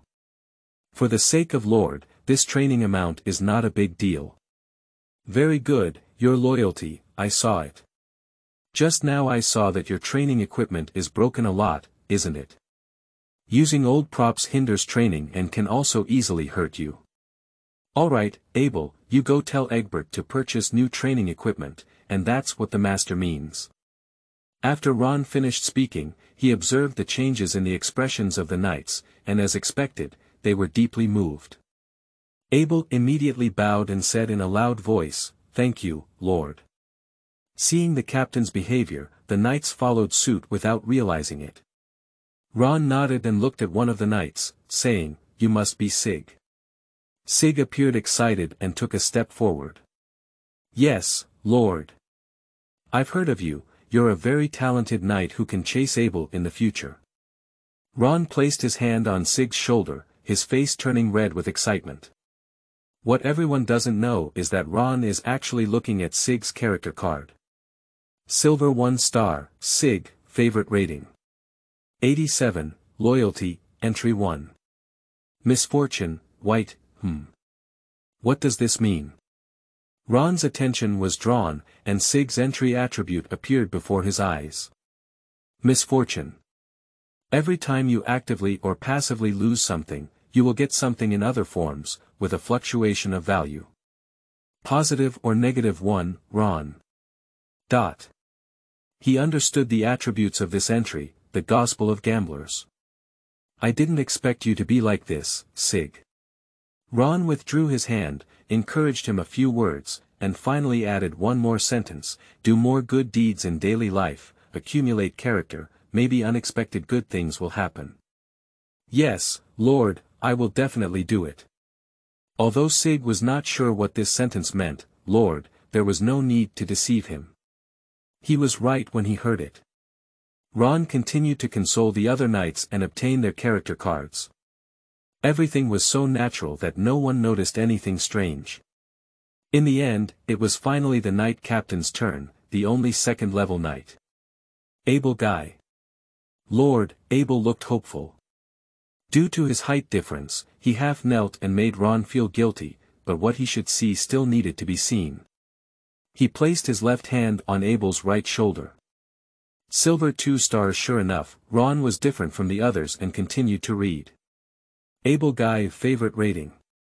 89, extremely loyal. So far, this is the highest level of favorability Ron has ever seen, as his gaze towards Abel changed. Entry 1. Great wisdom sees foolish, green. Entry 2. Empty. Ron was taken aback and thought to himself, I underestimated you, Abergai. End of this chapter. Chapter 6. 3 Paths, Cultivation of Douqi. You are listening at novelfull.audio. Chapter 6. 3 Paths, Cultivation of Douqi. Abel has 2 entry slots, perhaps the difference between silver 1 star and 2 stars, with only the first one having an entry. Ron looked at the attributes and found that this green entry has 2 effects. Great wisdom sees fool. A honest and straightforward appearance can make people let go of their guard and significantly improve their observation of words and expressions. Recalling several encounters with Abel in my mind, I realized that this second-order knight had some nuances. Afterwards, Ron also encouraged Abel with a few words. I am very confident that the Baron's mansion has you, and heard Abel express his loyalty again. It's just that Abel's favorability hasn't broken through 90, it seems like 89 to 90 is a hurdle. Just as Ron was about to use an excuse to see the strength of the second-level knight, Abel kindly suggested, Lord, please stay and see our training results. We won't disappoint you. Ron certainly won't refuse. This is a great opportunity to understand supernatural powers. The waiter brought tables and chairs and placed them next to the hallway in the courtyard. The table was covered with tea snacks. When Ron sat down, Abel shouted, Sig, you two start practicing. Show your true abilities. The 2 people named were not nervous, but excited, while the other knights were disappointed and did not call their names. The 2 of them picked up their weapons and arrived at the center of the field. As 6 knights, their strength was not much different. Ron remembers that the knight named Ibuprofen had a white entry 4, basic arm strength, which had a literal effect of increasing arm strength to a certain extent. Abel saw Ron's attention focused on the 2 of them and explained, Sig's talent is the highest among them, and his strength is among the top among the first-level knights. Ibrahim, on the other hand, has exceptional talent, and no one can beat him in terms of arm strength alone. Therefore, if they use their swords to strike, Sig may not be an opponent. Upon hearing this, Ron exclaimed curiously, is Ibuprofen so strong? Do you compare your arm strength to him? If I give it my all, it will be easy, Abel answered honestly. Ron had a sense of confidence in his mind that the white entry was still too weak to achieve a cross-level victory, but it could easily crush ordinary people in the same level. During the conversation, Sig and Ibuprofen had already begun a battle. Ron focused his attention and saw that the 2 of them had a high level of swordsmanship. He couldn't understand swordsmanship and only felt that it was different from what he had imagined. He couldn't see any extraordinary power at all. After carefully observing for a while, the only thing that was clear was that Ibuprofen was very tough, with powerful moves, and every move was extremely powerful, somewhat like those heavyweight fighters. A large sword in his hand was like a toy. However, Sig tends to be more agile, even playing on par with Ibuprofen. This situation is unlikely to occur according to common sense, perhaps because extraordinary power is at work. Suddenly, Abel said, "Ibuprofen is going to lose." Ron frowned, and in the field, ibuprofen was still incredibly swift. Wherever the big sword was swung, Sig didn't dare to take it hard, which showed the momentum of losing. 3 seconds later, Sig's sword stopped at the neck of ibuprofen, and the outcome was already decided. Ron was surprised, and Abel was truly an experienced second-level knight. Perhaps in his eyes, the training of these knights was like a passing family. Subsequently, Abel arranged several more practice competitions. After the excitement from earlier, Ron became a bit bored. These knights possessed extraordinary powers, and although they were formidable, he couldn't tell the way. It's like a group of research experts discussing how to build a nuclear fusion reactor. Can you understand as a student who hasn't even entered the door? Although bored, Ron also finds it difficult to leave. He pours cold water on the knights, eats tea, and chats with Eileen or Abel, discussing which knight is the most powerful and whether he has found a girlfriend. When all the knights finished practicing, Abel bowed to Ron and then carried a heavy sword onto the field. Ron was stunned and became interested. "Come on, the last one, all of you go," Abel said arrogantly. The knights looked at each other, and suddenly a very small voice sounded on the quiet field, "The first time I've seen the captain so despicable. When we've exhausted our fighting spirit, I want to bully us and show my authority in front of the Lord." Abel's gaze fell on Sig's face, and it was him who had spoken before. Ibuprofen gloated and said, "You're done." The knights were on high alert, afraid of becoming a breakthrough point for the captain. Under the gaze of the Lord, whoever fell first would be the most embarrassing. Abel did not give them any chance. He clenched his heavy sword with both hands and lay it sideways. A heavy momentum surged out like flames, even covering his heavy sword. Wind pressure was generated from the ground, rolling up sand and dust. "This is..." Ron stared and noticed that the air around Abel's sword was twisted, as if the flames were scorching the air in high temperature. He guessed in his heart, did Abel use his fighting spirit to wrap around the heavy sword, which led to this phenomenon? Is this method unique to second-level knights?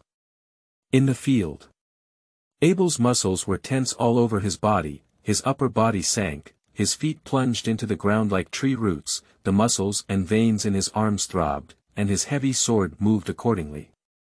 Sig stared and shouted, "Defense quickly, Captain used that move."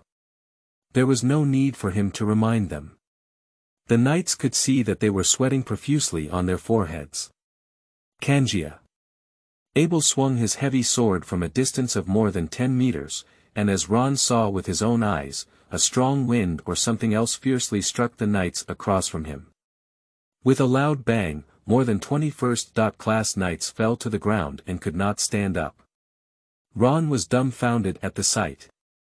Is this extraordinary power? I really want it. That night, Ron sat on the bed flipping through a notebook that Abel had given him, which recorded Abel's experience in cultivating fighting spirit. This note is extremely valuable for any level knight. Ron asked Abel if he had the talent to cultivate fighting spirit and how long it would take to reach the second level. He guessed that only by breaking through to the second level could he possibly open a second entry slot. The path of the magician has been blocked. If the fighting spirit is not strong enough, then try to gain divine power through believing in the gods. However, with his mature belief in a certain God, it may be very difficult. At that time, Abel gave good news that Ron had a talent for cultivating fighting spirit, but not much. It takes at least 7 years to become a second-class knight, given Ron's noble status. 7 years later, at the age of 22, when I opened the second entry and came up with an entry related to fighting spirit talent, I would quickly be promoted to the 3rd and 4th levels of knights. If the number of entries is related to level, Ron will open a new entry for every level he advances. As long as he guarantees a quick advancement, the entries can be easily accessed. However, it will take 7 years, which is a bit too long. Ron suddenly wanted to replace his immortality entry with a cultivation talent entry, but he was afraid he wouldn't be able to come up with it in the future. At that time, the state of flashing golden entries never appeared again. Perhaps my golden fingers only had one chance. Thinking of this, Ron quickly threw away this terrible idea and brushed off the possibility of immortality. He thought again, anyway, they could all live long, and he could afford to wait for this little time. Taking back his thoughts, Ron meditated according to the notes. Cultivating fighting spirit has a unique way, and without the guidance of predecessors, it is difficult for ordinary people to get started.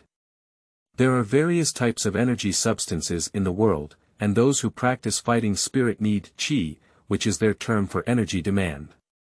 This kind of Qi is everywhere, and the free and violent Qi is harmful to the body when inhaled directly.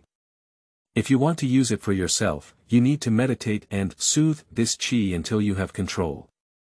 At the beginning of meditation, Qi will enter the body to form a cyclone, which is a sign of entering. Oh, there's a cyclone inside me. 3 hours later, Ron finally entered a state of meditation. At the first moment, he discovered a very small cyclone in his body, so small that he could ignore it. If it weren't for Abel's notes, he wouldn't have been able to notice it. Quickly, he realized that it was the result of his predecessor's own cultivation. You're lazy, you're so small. Ron hates it for not being as strong as steel. After thinking about it, Ron continued to meditate, absorbing the free energy from outside and slowly strengthening his cyclone. This was a painstaking task, and he couldn't be in a hurry. In the early morning, Ron opened his eyes and passively retreated from his meditative state. He possessed the attribute of immortality, and had a strong vitality, with more energy than ordinary people. Even if he stayed up all night, Ron's current state was still quite good. It seems that meditation cannot replace sleep. Also, meditation absorbs air and consumes energy. In this way, I will reach the second level earlier than Abel said. Ron's heart was filled with joy, and Abel wouldn't have thought that his energy was several times that of an ordinary person, reducing his sleep time and using it to cultivate fighting spirit. If it weren't for being afraid of being eye-catching, Ron would have wanted to post a "Heaven rewards diligence" on his bedside.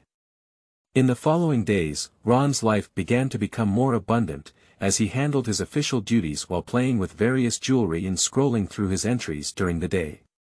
At night, it's time to cultivate fighting spirit. The sleep time is only 4 hours, unlike staying up all night like the first one. Although he is immortal, he should also pay attention to his physical health. After all, even if he is paralyzed, he cannot be considered dead. In short, while ensuring his physical health, Ron gradually cultivates his fighting spirit and strives to reach the first level. In a blink of an eye, 3 days have passed. That morning, a silver-haired man in his 30s came in from outside and found Egbert talking. He panicked and shouted, "Father! Like what? Didn't you see me talking to Mr. Abel? I forgot all the etiquette I taught you." Egbert's stern face made the silver-haired man very afraid. Abel came out to break free and said, "Mr. Egbert, don't be angry. Let's listen to what Black is going to say first. He must have a reason for his urgency." Egbert nodded and looked at his son. "Speak up." Upon hearing his father's words, Black immediately spoke up. "This morning, the mayor of Cote came to the mine and found me, saying that Ms. Elva had died at home. Based on the estimated time, the time of death was a week ago." Blake continued to recount the intelligence he had obtained, without noticing the calm expression on his father and Abel's faces. The two of them didn't interrupt him and just listened to him quietly. "There are no signs of fighting in Ms. Elva's home. She was probably killed in a single blow, and all her belongings were lost. Father, Mr. Abel, I speculate that the culprit entered the room to seek wealth and kill her." Blake said with great certainty, and seeing that neither of them spoke, he urgently requested, "Ms. Elva is the head maid of the Baron's mansion. She was killed and insulted by someone, Lord. We cannot let go of the prisoner." Egbert nodded and ordered, "That's right, Black. You go to 3 towns and issue notices. The head maid of the Baron's mansion was killed by the Black Crow, and took all the money. The Baron's mansion is launching a comprehensive search, and there is a reward for those who submit intelligence. Seeing what Blake wanted to say, Egbert squinted and said, "Why don't you go?" "Yes, father." Under his father's authority, Black had to step down. After he left, Abel smiled and said, "Mr. Egbert, so this is the timing you said. But really, don't you have to tell Blake the truth?" Egbert shook his head and said, "After being given the surname Arnold by the previous lord, Black has slacked off. We need to teach him a lesson. If he doesn't perform well this time, I will ask the Lord to revoke his position as a mine supervisor and return home to reflect." So ruthless. Abel was surprised in his heart. He had worked with Egbert for many years and was well aware of the situation in his family. The Egbert family will send the best generation to the Baron's mansion to assist the Baron in training, and each generation will become the steward of the Baron's mansion. If Baron Arnold's family is interested, they will give him the surname Arnold, and he can take over the position of butler in the future. It can be said that when Egbert is old or passes away, the next butler will be Blake. If the Black Mine position is really revoked, it will prove that his ability is not good. Whether he can take over as the butler in the future is uncertain, and even his surname may be taken back. End of this chapter. Chapter 7. Star Trek. You are listening at novelfull.audio. Chapter 7 Star Trek Elva's death. Egbert did not let Ron know, he and Abel concealed it. With the announcement of the Baron's mansion, the people of the entire territory became active for several days and were surprised that the servants of the noble lords had been harmed by criminals. However, they were not angry together and lived their lives as they pleased. After chatting and discussing for a few days after dinner, the matter came to a halt. On this day, Ron was handling the affairs of his territory as usual, and 3 meters away from him, Eileen was a bit restless and didn't know what was going on. "What's wrong?" Ron asked, and now he's handling government affairs with ease. After writing annotations, he picked up the next document to read, without looking at Eileen. Irene moved a few steps towards the desk with a face full of confusion, looking awkward to speak. "This is not like you usually say anything." Ron has been in a good mood lately and is quite tolerant of Eileen. Upon hearing these words, Eileen finally spoke up, "Young master, I hope you can approve my release for a day." "No, just half a day off. I will be back before this afternoon." "It's possible, but first tell me why." Ron was curious where she wanted to go. "Sister Joyce told me that a Star Trek had arrived in town and I wanted to go shopping with her," Eileen said, pinching the hem with her fingers. "Star Trek? What is that?" Upon hearing the new name, Ron became interested and seemed to be a caravan of some kind. Eileen explained, "The Star Trek is a group of traveling merchants who specialize in selling books to the common people. They are numerous and widely loved by both the common people and merchants. The Star Trek travels between countries, documenting cultures and stories, allowing many people to see the scenery outside from the text." After listening to Eileen's story, Ron was filled with respect for the Star Trek organization. There is no convenient information exchange technology in this world, and even if there is magic for communication, it is not affordable for ordinary people. In this situation where communication between countries is scarce, the existence of the Star Trek is a bridge for many people to understand the outside world. Do you bring beautiful stars to people?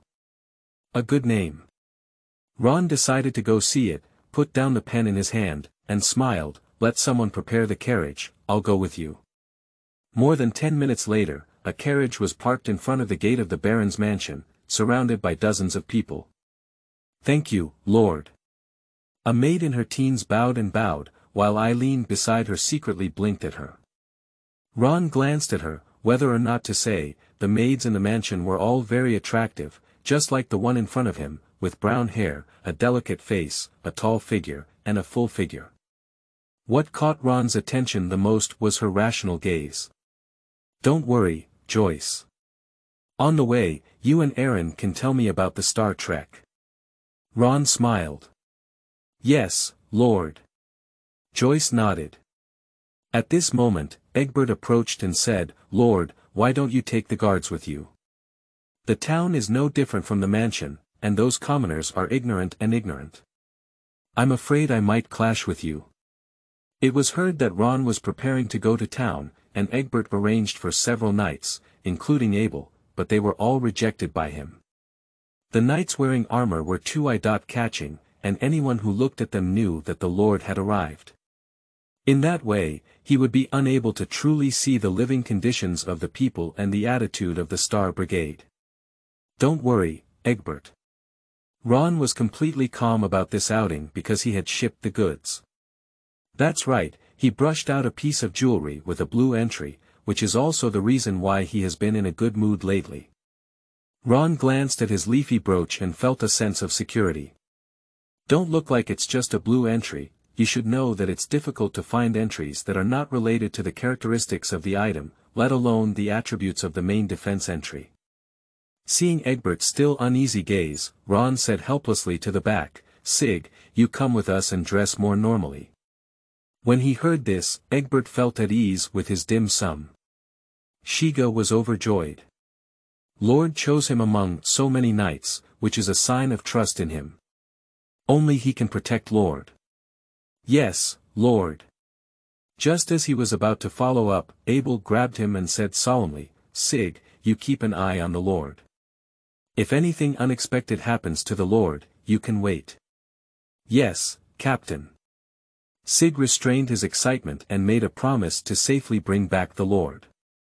Ron got on the carriage early, and Eileen wanted to pull Joyce up with him, but Joyce refused and instead sat next to the groom. Joyce is very clear about her identity. She is just an ordinary maid in the mansion, and cannot be compared to Eileen being a baron's personal maid.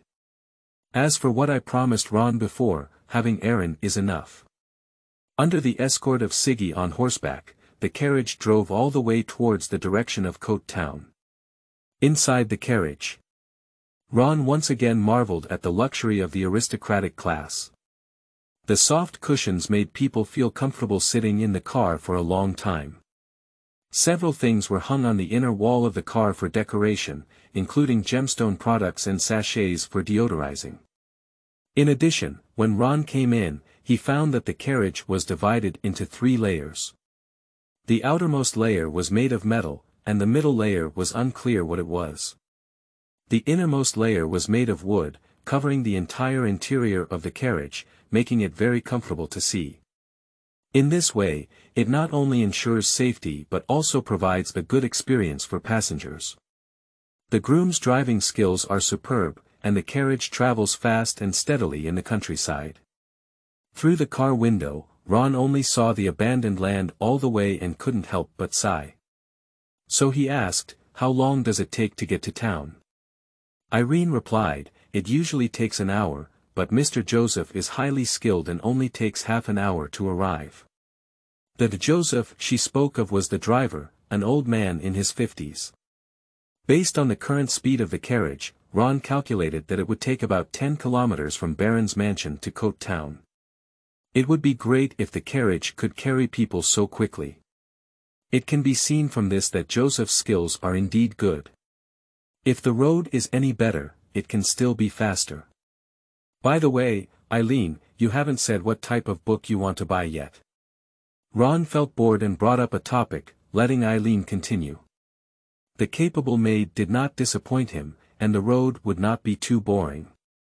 Irene is a peculiar girl who can chat with anyone about anything. Sometimes I even bring Sigla into the conversation. I want to buy some recipe books. Although I can't enjoy other countries' cuisine, I want to try making them myself. Mr. Siege, could you please help me taste them then? Sig was a bit confused and asked, why should I taste it? Irene replied innocently, Mr. Sig, you are a powerful knight. If you eat what I made, you can recover quickly even if something happens. Hey! Irene, do you want to make poison for me? Sig roast. Ha ha ha. Joseph laughed a few times and then said, "Little Aaron, when you finish the recipe, give me a try too." "No problem, wait, Mr. Joseph." Irene was inspired and prepared to talk to Joyce again. "Joyce, sister, which country's biography are you looking to buy this time?" "I am interested in the rise of the Alexander Empire, but it is unclear whether such books can be found in the Star Trek market this time," Joyce said calmly. Ron, who was just thinking about the issue of Poison, heard this and said, "Joyce, are you interested in history?" "Yes, Lord." "Yes, there is." "Is there any problem?" Joyce didn't expect the Lord to suddenly ask her this question. "No, it's nothing. It's just that I didn't expect you to be interested in these things." "It's great, it's perfect for you." Ron thought of her rational gaze and recalled checking the information on Joyce's character card before. Soon, information about Joyce came to his mind. Does it have the attribute of an entry or is it not enough to form an entry? Ron felt regretful about this and didn't think much. He closed his eyes and silently listened to Eileen's truly romantic voice echoing in the car that day. A carriage stopped on a certain street, and a 15-year-old boy and a girl about his age got out of the carriage. Ling Shiga was about to speak when Ron interrupted him. "Call me young master, now my identity is rich merchant young master, and the same goes for you. Don't call me wrong." Ron looked at the others, and Eileen nodded with stars in her eyes. "Yes, young master," Sig and his companions responded. "Well, let's go, Joyce. You're familiar with this place, you'll lead the way," Ron instructed. "Yes, young master, please follow me." Joseph needs to oversee the carriage and cannot follow, while the others go to the Star Trek book market with Ron. Irene and Joyce didn't wear the maid attire for work today, and Sig was also dressed in plain clothes. However, Ron was dressed in a bit more glamorous, in line with the image of a wealthy young master. The four of them walked through several streets and soon arrived at the book market prepared by the Star Trek. There were many commoners gathered here, of all ages and genders. They were selective and negotiated with the stall owner, some wanted to buy, and some wanted to buy for their children at home. From their expressions, Ron could tell that the leader had a good impression of the Star Trek. "You don't have to follow me anymore, go buy the books you want, I'll take a stroll by myself." Ron waved his hand and Sig wanted to say something, but Ron made him swallow it with his eyes. After saying these words, Ron left alone. As he watched the Lord travel further and further, Sig was sweating profusely. What should I do? Without me by my side, if something happens to the Lord, the captain will kill me. Irene looked at him sympathetically, feeling helpless in her heart. Generally speaking, the decision made by the young master would not make people say no, and Mr. Egbert could make the young master change his mind a little. This is the experience that Irene summarized while staying by Ron's side. At this moment, Joyce said, "Mr. Sig, I have a solution." The two of them looked at her. Irene was curious, and Sig was surprised. He hurriedly said, "What's your good idea? Tell me quickly."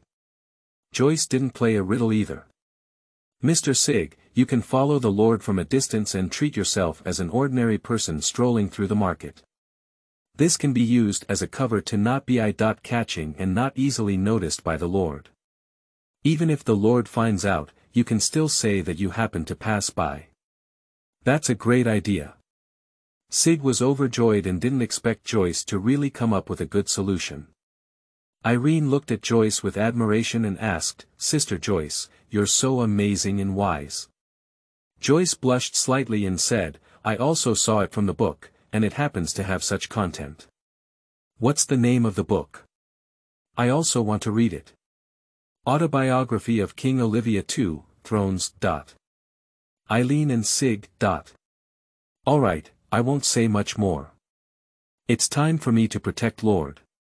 Thank you very much this time, Miss Joyce." Sig thanked from the bottom of his heart and chased Ron's back over. "Joyce, let's go buy books too," Eileen smiled happily. "Well, let's go. The two of them strolled intimately around the book market. On the other side, Ron walks and stops, pausing at each booth for a while, flipping through some books, and then having a few conversations with the boss. The stall owner noticed that he was dressed elegantly, clearly a young master from a wealthy family, and would patiently answer Ron's questions. As Ron walked along, he found that most of the books sold were children's books, books for children's enlightenment. Not very expensive, you can buy a few books with just 1 or 2 copper coins. Perhaps it's because of the peripheral stalls. Walking inside, there should be books that older people read. As expected, Ron continued on for a while. The books sold here were story illustrations. He picked up a book and roughly flipped through it. The content inside was like a hodgepodge, with fairy tales like Turtle and Rabbit Race and fables like Mr. Dongwa and the Wolf. There are also some stories that are difficult to understand, and these stories are combined in one book, more like stories that have been passed down from different countries and regions, written in a metaphorical way. Ron didn't waste too much time on this. He continued to delve into the market and wanted to see if there were any books that interested him in this book market. End of this chapter. Chapter 8. Blacksmith Hadley. You are listening at novelfull.audio. Chapter 8 Blacksmith Hadley Star Trek Book Market. Eileen followed behind Joyce, chatting and strolling through the book stall. It was mainly Eileen who was talking, while Joyce occasionally chatted. There are so many people coming here, even from the other 2 towns. Sister Joyce, have you found the book you want to buy? If you don't hurry up, someone else might buy it. Joyce smiled calmly and said, the Star Brigade will only stay for 5 days. Yesterday was the first day, and when the 2 neighboring towns heard the news, of course someone will come. I didn't expect there were so many people in the territory who loved books. Although Eileen didn't know what Joyce's words had to do with what she asked, as for chatting, in her understanding, there was no need to pay attention to logic. Joyce shook his head and said, this has nothing to do with a love for books. They just want to find a job that is impressive for themselves or their children in the future, rather than being a lifelong laborer without a bright future. Irene keenly felt the heaviness in Joyce's words. She had heard that Joyce's family was in financial difficulties, and both of his parents were mining workers. Later, a mining accident occurred, and Joyce's parents died in the accident. Seeing her pitiful situation, Blake recommended Joyce to come to the Baron's mansion as a maid. So, their purpose here is just to buy some enlightenment books. Unlike me, going early or late is the same. I'm not in a hurry, let's help you find books first. Okay, with Joyce's sister's help, we can definitely buy the best recipe. When it comes to books, Aaron trusts Joyce very much. Time passed, and without realizing it, Ron had been browsing the book market for 2 hours, followed by Sig for 2 hours. Ron had already noticed him, but he didn't care. During this period, Ron did find several very good books about philosophy and science, but the vendor said these books were the least sellable and had been on display for several years, but no one bought them. Ron was first surprised, then laughed heartily. In this world of swordsmanship and magic, talking about philosophy and science may not be due to a flawed mind. Later, Ron bought science books at a very low price, with 3 books costing only 10 copper coins. After wandering for so long, Ron had an intention to go, but unfortunately he didn't meet the head of the Star Trek. He was thinking of going to see what kind of books Eileen and Joyce had bought, but he didn't expect them to be at the booth not far ahead. Have you bought what you want? Ron walked over and asked with a smile. Young master. The 2 women called out, unlike Eileen's nature, Joyce called out awkwardly.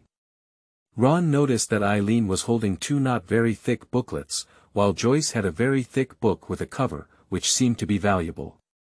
With Joyce's sister's eyes, I bought 2 of the best. This is the recipe of 12 kingdoms combined, and this is the ingredient catalog. No need for Ron to ask, Eileen reports to him in detail. Ron became a little interested, but he didn't pay attention to these things when he was browsing before. He took the ingredient catalog and flipped through it. After reading for a while, I didn't know anyone. Some of them looked strange and nauseating, but the description said they were very delicious and suitable for making soup. Irene, seeing him mesmerized by his gaze, curiously leaned her head and said, I can't find the 5-beard worm in the kingdom of Carol, only in the kingdom of Kata. If you want to taste it, young master, I can find it with a similar taste. No, I don't want to. Ron interrupted Eileen and returned the album to her, not wanting to read the rest of the content. It's almost lunchtime, ready to go back. After saying these words, Ron saw the two of them pause and asked, what's wrong? As Eileen was about to explain, Joyce preemptively said, Eileen, let me talk. This is also my own business. She turned to Ron and said, I want to buy a book, but the price is expensive and exceeds my budget. Most of the money has been spent on buying the book in my hand. Oh. How much do these 2 books cost? Ron thought to himself, the salary at the Baron's mansion is not low, why can't you even afford to buy 2 books? Joyce said, I have this 10 silver coin book in my hand, and this one. 80 silver coins, do you want to buy it or not? When you call him, young master, he must be very wealthy. Why not borrow money from this young master? At this moment, the bookstall owner's loud voice rang out. The sound was like a big clock being struck hard against someone's ear. Ron thought he was a burly man, but when he turned his head to look, it was dwarfs. I didn't expect to see this special group of people again in this world. Hey, what kind of gaze are you looking at? It's really impolite. Are you guys buying it or not? The bookstall owner, who is less than 1.3 meters tall, said impatiently, especially with Ron's gaze. He curled his lips to express dissatisfaction. Although he didn't understand the young master in front of him, he had extensive experience traveling around and was very uncomfortable with this kind of gaze. I'm sorry. I've never been out before, so I'm a bit curious. If I offend you, I apologize here. Ron calmly explained that it was indeed his impoliteness just now. The bookstall owner recognized Ron's meaning, waved his hand to accept his apology, and asked again whether to buy a book. I want to buy it, but your price is too expensive. Let's keep it this way, you can make it cheaper, 20 silver coins. How about that? 20 silver coins. Not for sale. Irene and Joyce stared foolishly at Ron and the bookstall owner bargaining. Who could have imagined that a lord would have such a side? If Mr. Egbert and his team saw it, they might have a sudden cardiac arrest. After some unsuccessful negotiations, Ron looked at Joyce helplessly, not expecting the boss to be so stubborn. You guys go, I won't sell anymore. The boss said as he took the book back into his arms, indicating that Ron was bothering him. Hey, aren't you a bookseller? How could anyone want to buy and keep it? Ron was speechless. Who said I'm a bookseller? If I don't sell, I'm not selling. Let's go, let's go. You don't set up a stall to sell books, what's that for? Ron felt the other person start talking nonsense. The boss seemed angry and shouted loudly, I'm a blacksmith. To be honest, this stall belongs to the captain, and I'm just taking care of it for a while. Blacksmith. Ron never expected it to be like this, no wonder the other person didn't have the kind of temperament that only a scholar could have, just like the previous stall owner and Joyce. Moreover, the other party revealed a very important piece of information. He is very familiar with the leader of the Star Brigade, and perhaps he can be contacted. Since someone else asked you to take care of it, why did you put away the book? Ron laughed and thought of a way to meet the other person. This book is my own, I can do whatever I want. And these books are priced, paid, and taken away, Hadley said, tilting his head. Boss Hadley, we are very sincere in wanting to buy your book, otherwise we wouldn't have bothered you for so long. Ron said sternly. Hadley turned his head, there's a scene. He continued, however, 80 silver coins are indeed too expensive. You need to let us know whether they are worth it or not. No one is willing to suffer this loss. Do you think that's the truth? Hadley's expression was conflicted. After some thought, he sighed and said, "All right, let me tell you about the origin of this book. You won't be at a loss if you buy it. Ron. We will judge whether we are losing or not." Hadley glanced at him and explained. "This book was obtained by me from an extremely beautiful woman, and according to her, it records a royal secret of the Olivian Empire. The royal secret of 80 silver coins." Ron blurted out, although it was impolite to interrupt others' speech, this slot was not easy to spit out. Hadley's face turned red. I wonder if he was angry. Ron. "All right, keep talking. What do you want as a blacksmith?" "She found me wanting to forge a crystal ball, so she gave me this book as a reward and told me it was a secret about the royal family." After speaking, it disappeared. Hadley was very angry about this. Ron became curious and asked, "What royal secrets are written in the book?" Upon hearing this, Aaron and Joyce perked up their ears, especially Joyce, who had never expected such a thing to happen when she came out to buy books. Hadley shook his head and said, "I don't know, I haven't opened it." Everyone is surprised. When a normal person hears a secret, they will develop curiosity. This person is not normal. Hadley. "This is a secret about the Olivia Empire. I don't want to cause trouble yet." "So you don't know the content inside. What if that person is lying to you?" "There's no royal secret inside." "Is this book still worth 80 silver coins?" Ron laughed. "Impossible. Absolutely impossible." Hadley became anxious. The other party's heart wavered, and Ron took advantage of the heat and said, "Mr. Hardy, I have a proposal. Let's each take a step back. We will increase our bid by 30 silver coins, and you can reduce it by 30 silver coins. How about 50 silver coins to buy your book?" "No," Hardy said as soon as he heard about bargaining. He refused even if he didn't want to. Ron didn't give him this opportunity and said directly, "Mr. Hardy, your intelligence just now may not be true. We also took a risk when buying this book.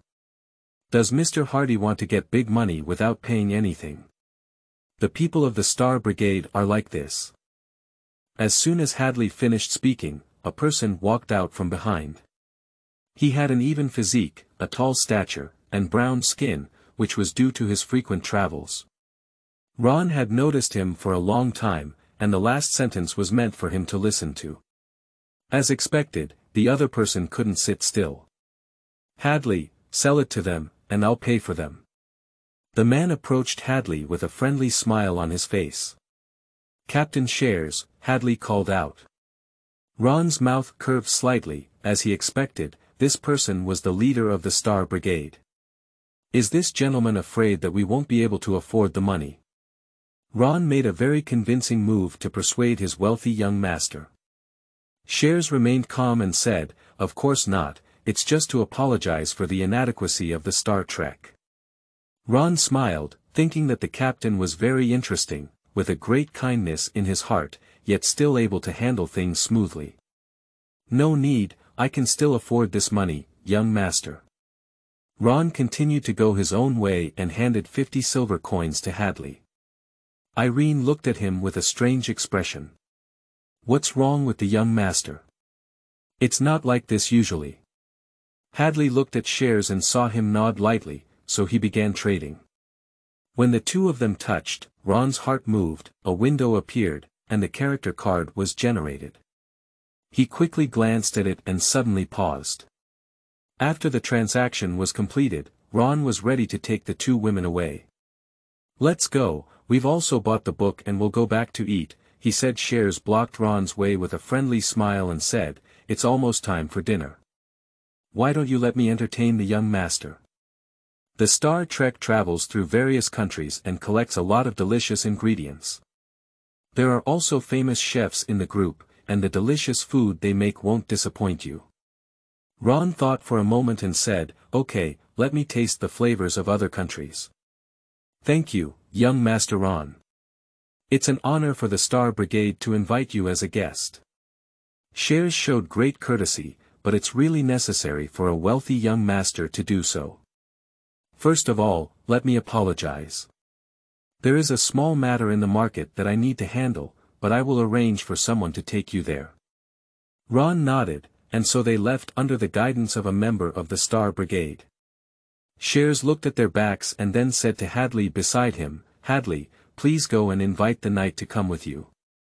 Hadley was taken aback, looked around, and soon discovered Sig hiding in the crowd. "Okay, Captain Shares." In a simple tent. Apart from Ron and the others, there is only one Captain Shares. "I'm sorry to entertain you in such a place, Lord Arnold." Shares stood 3 meters in front of Ron and bowed deeply. Irene and Joyce were shocked and their eyes widened, while Sig had already drawn out his sword to block Ron's way. Shares remained indifferent and maintained a bowing posture. "All right, Sig, put away your sword." Captain Shares had no ill intentions, otherwise he wouldn't have stood so far from the beginning. Ron's flat voice rang out, and Sig slowly put away his sword upon hearing this. Despite this, he remained highly vigilant towards Shares. "Thank you, Lord, for your tolerance." Shares looked up at Ron and said, "It doesn't seem surprising to see the Lord's appearance." "Unexpectedly, what?" "Unexpectedly, you know my identity." "Didn't you already tell me, did you know?" Ron said lightly. "Lord, you are indeed exceptionally intelligent. If flattery is given, it will be waived." Ron looked at him, but he still underestimated the other person. Since Church appeared, the other person has treated him with the same courtesy as the Lord, without any fault. Until Sig was brought, it was a sign that, "I know your identity," and there was no need to conceal it. "Didn't you say there were good dishes?" "Bring them all up," Ron said. Seeing that he didn't want to say much, Shares ordered someone to serve vegetables in. Plate after plate of delicious dishes were served on the table, and Shares introduced, "This is the famous chef I mentioned, named Walton. Walton, can you introduce the dishes to the Lord?" Upon hearing the captain say that the young man in front of him was actually a lord, Walton was surprised for a moment and began to follow the instructions to introduce him. "Well, not bad." Ron picked up his knife and fork and was about to eat when Joyce stopped him. "Lord, let me come first." This behavior was considered disrespectful in ordinary times, but Ron saw a hidden meaning in her eyes, which was a fear of poisoning. At the Baron's mansion, under the management of Egbert, there will be no problems, but when going out, there is a fear of malicious intentions. Not only did Ron see her underlying meaning, but also Shares and Chef Walton saw it. However, Shares still smiled, while Walton appeared angry, only on his expression. "It's okay, thank you, Joyce." Ron declined Joyce's offer. "Lord," Joyce was anxious. Ron inserted a piece of meat into his mouth and slowly tasted it. After savoring it, he smiled and said, "It's really delicious, truly made by a famous chef. Adding a little more to such a delicacy would be an insult. Why don't everyone come and try it, Mr. Hardy? Let's also come and have a good chat with him." Upon hearing this, Walton's unattractive expression immediately became proud and he said, "Thank you, Lord. Your praise has honored me." Joyce also apologized to Walton. End of this chapter. Chapter 9. Invitation, Potato. You are listening at novelfull.audio. Chapter 9. Invitation, Potato. Shares took a step forward. "Since Lord has such an idea, I certainly won't refuse." After speaking, Shares had several chairs added at the dining table, and Sig and his companions adhered to the rule that servants never ate with their masters. Ron ordered them to serve together. In no time, Hardy was brought by Wharton, and a small banquet began. "Lord, this is a unique wine of the Star Trek.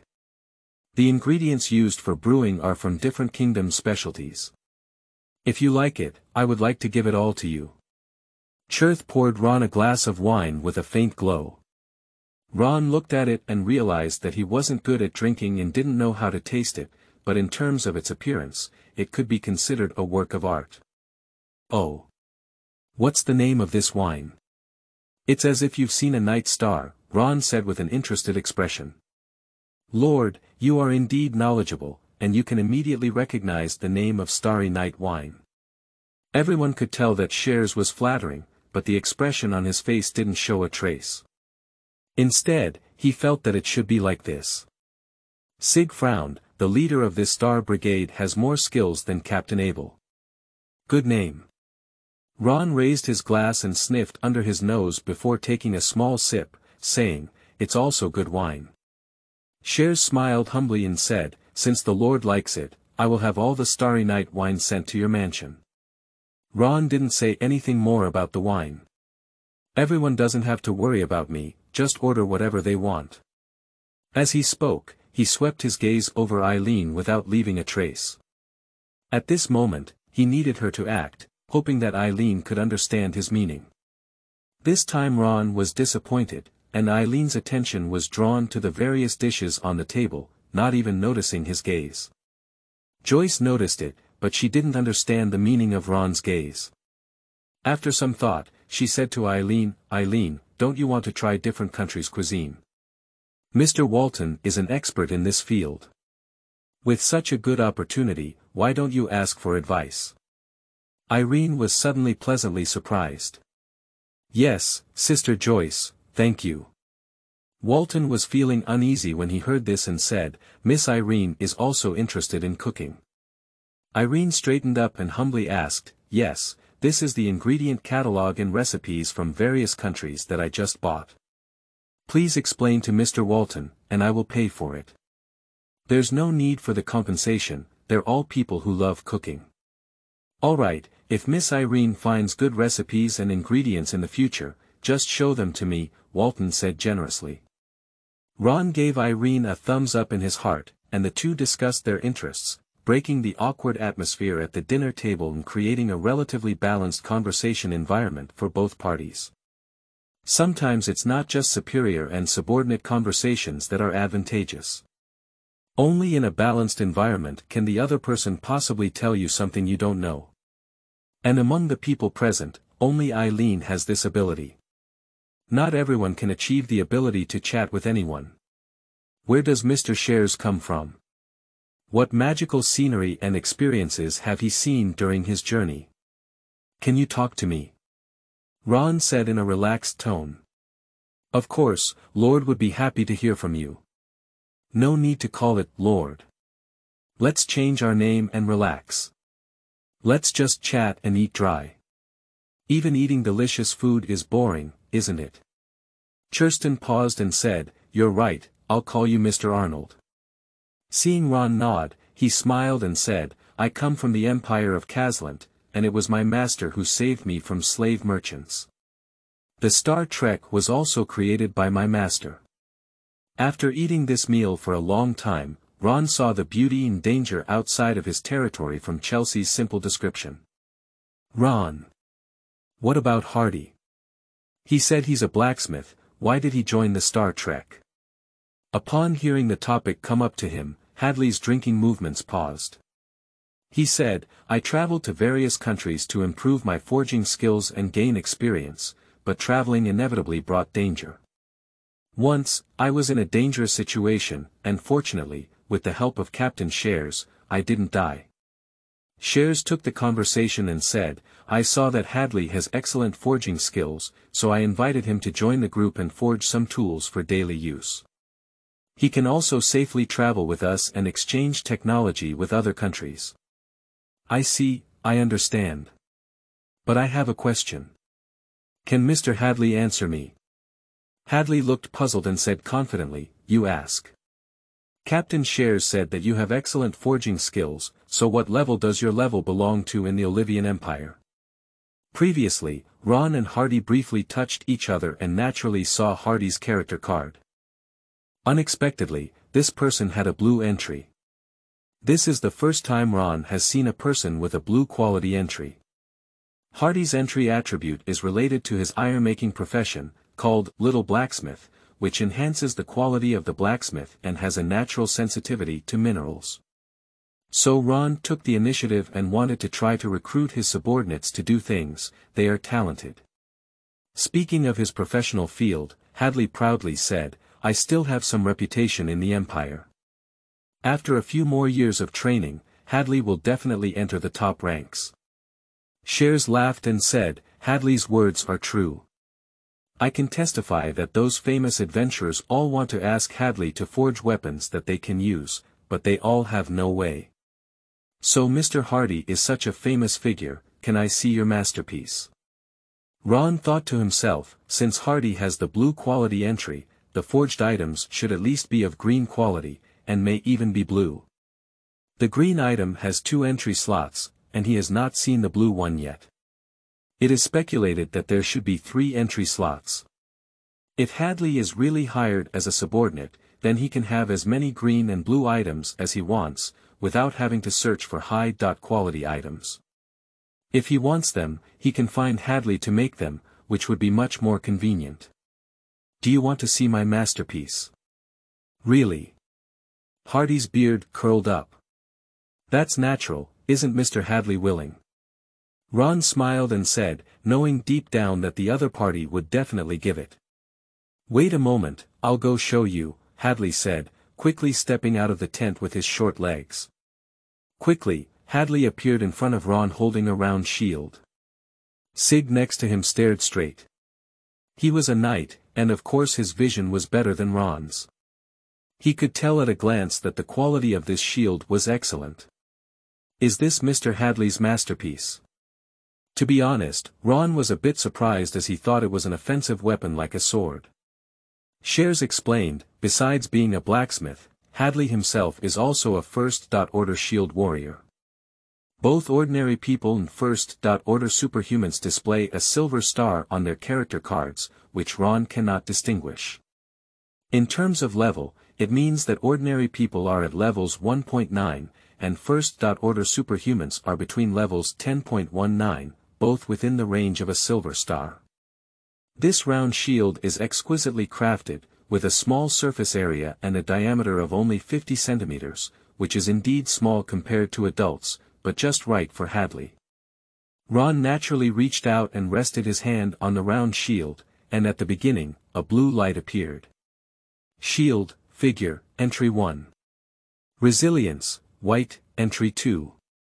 Block, green, entry 3. Transmission, green, it is indeed of blue quality, with 3 entry attributes, but there are 2 green entries and 1 white entry, which seems somewhat unworthy of this shield. Ron didn't take a closer look at the attributes of the following entries, which is not important. As long as Hadley can forge blue quality items, it is enough. He can brush the attributes of the entries himself. Sure enough, it's a good shield. It's truly Mr. Hadley. I have a proposal here. I wonder if Mr. Hadley wants to hear it or not. Ron returned the shield to him and said. Don't sell. You're too good at bargaining. Hardy shook his head without thinking. Ron almost lost his breath and continued, on behalf of the Baron's mansion, I have hired Mr. Hadley as the chief blacksmith. There are 50,000 kilograms of good mines available for you to use every month, and 10 experienced blacksmiths are available for you to drive. The master will also build an exclusive blacksmith workshop for you, and you have all the exercise rights. The first person to react was Sig, who looked at Ron in surprise. Lord, this was because he was thinking about their group of guardian knights. After returning, he must talk to his colleagues. Hadley was stunned for a moment, not expecting Ron to have this idea. He shook his head vigorously and said, No, go find someone else. Hadley's reaction was within Ron's expectations, and he didn't rush either. He said, Don't rush to refuse yet. Mr. Hadley can think for a few days. I heard that the Star Brigade will stay here for a while. Shares. Yes, according to the scheduled plan, we won't be heading to the next place until 4 days later. That's only 4 days. It's not too late for Mr. Hadley to tell me your answer again. Even if it doesn't work out in the end, we can still cooperate and rest assured that the compensation won't be reduced. Ron finally made a joke, and Hardy wasn't as excited anymore. Seeing this, Ron talked about other topics, making Hardy not keep thinking about how to refuse his invitation. "Oh, where's Eileen? Mr. Walton's not here either." At this moment, Ron noticed that the two were not inside the tent. Joyce. "Lord, Mr. Walton has taken Eileen to see his collection of various ingredients." It seems that the two of them can chat very well." Ron stood up, and the people present were no longer sitting. He looked at Shares and said, "I am very satisfied with Mr. Shares' hospitality. It's not early, and I won't delay your business anymore." Shares was very shrewd and immediately said, "Lord, wherever you go, you are a distinguished guest. There is nothing more important than your business. Well, see you next time, Mr. Shares, Mr. Hardy." Ron smiled and walked out. "Please stay, Lord." Ron turned around and saw Shares holding an indigo pentagram in his hand. He didn't ask and waited for Shares to say the next thing. "This is a symbol of the Star Trek, only given to the most esteemed guests of the Star Trek. You can use it to contact us, and I will teach you how to use it." Cheers told Ron about the usage of this pentagram as he spoke. Sig looked over in surprise and said in an uncertain tone, "Is this a magic tool?" The Sig Knight has a good eye, and indeed so. Shares enthusiastically explained, "A magic tool is something that only a magician can create. This magic tool is called a star language, which only has the function of transmitting messages and is not a valuable magic tool. It just symbolizes our Star Trek, which is its significance. What can only be made by wizards." Ron's curiosity immediately surged and he opened the item card of starry language. A green light suddenly appeared. Green quality. Star language, image, entry 1. Transmission, white, entry 2. Inscription, green. To be honest, Ron was a bit disappointed when he saw this quality, and the tall image of the wizard had taken a step down in his mind. From another perspective, Hadley is indeed very impressive. "Mr. Shares thinks I am the most esteemed guest of the Star Trek?" Ron asked. "Of course it is." Chelsea's face was full of seriousness. Ron smiled and took Starry from his hand. "Okay, I'll take it." Then he reached out his hand to Shares and said, "Let me introduce myself again, Ron Arnold, the current Lord of the Kingdom of Carroll and Arnold Territory." "Shares, the current commander of the Star Brigade," Shares said, reaching out his hand and holding onto Ron's hand. In an instant, Ron's pupils contracted slightly and he withdrew his hand. "Sig, Joyce. Let's go find Eileen. It's time to go back to the mansion." "Yes, Lord." Ron said to the two of them, looked at Chelsea again, and said, "This was a very pleasant banquet. We'll have the chance to see each other again in the future." After saying goodbye, Ron and the two of them found Eileen. "There are only Shares and Hadley left in the tent. Inviting me sounds nice, but you're just trying to squeeze me out of his job. Captain Shares, how could you give him star language? It's not worth it." "What are you doing with your hands?" Hadley was puzzled, and after Shares and Ron shook hands, he frowned and stared at his palm. "It's nothing. Giving the most esteemed guests the star language has always been a principle of the Star Travel Group, starting from my master. Although the gifts are not many, they are all crucial, and I believe in my own judgment." Chelsea's face showed a confident smile as he looked at Hadley and said, "Speaking of, how long has it been since your forging skills improved?" Hadley's expression froze as he hesitated and said, "I just hit a bottleneck. It won't be long before I go further and become a top forging master." Just have confidence. However, sometimes by calming down and settling down, you may also be able to see another scenery." Hadley frowned and said, "Do you think I should agree to that, Lord? It's up to you to decide. Go ahead, you still have some work to do today." Shares drove away. Hardy stood at the tent door, reached out his palm to look, and murmured, "It shouldn't be possible." On the other side. "Mr. Walton, what is this thing called?" It looks so strange and looks like dirt and stones. Irene looked like a curious baby, constantly asking questions. This is called Zandi dough, which was dug in Ula country a while ago. The taste is not very good, but it can fill the stomach and is used as a staple food by the locals. Buried in the soil. Yes. The two of them asked and answered, but did not notice the arrival of Ron and the others. Mr. Walton, how many more hidden beans are there? I have bought them all. Ron was overjoyed. What kind of hidden ground bean is this? It's clearly a potato. End of this chapter. Chapter 10. Reclamation. You are listening at novelfull.audio. Chapter 10 Reclamation. This trip has come to a successful end. In the end, I also included all the potatoes from Chef Walton, weighing around 100 pounds, for less than 15 silver coins, which was an unexpected joy.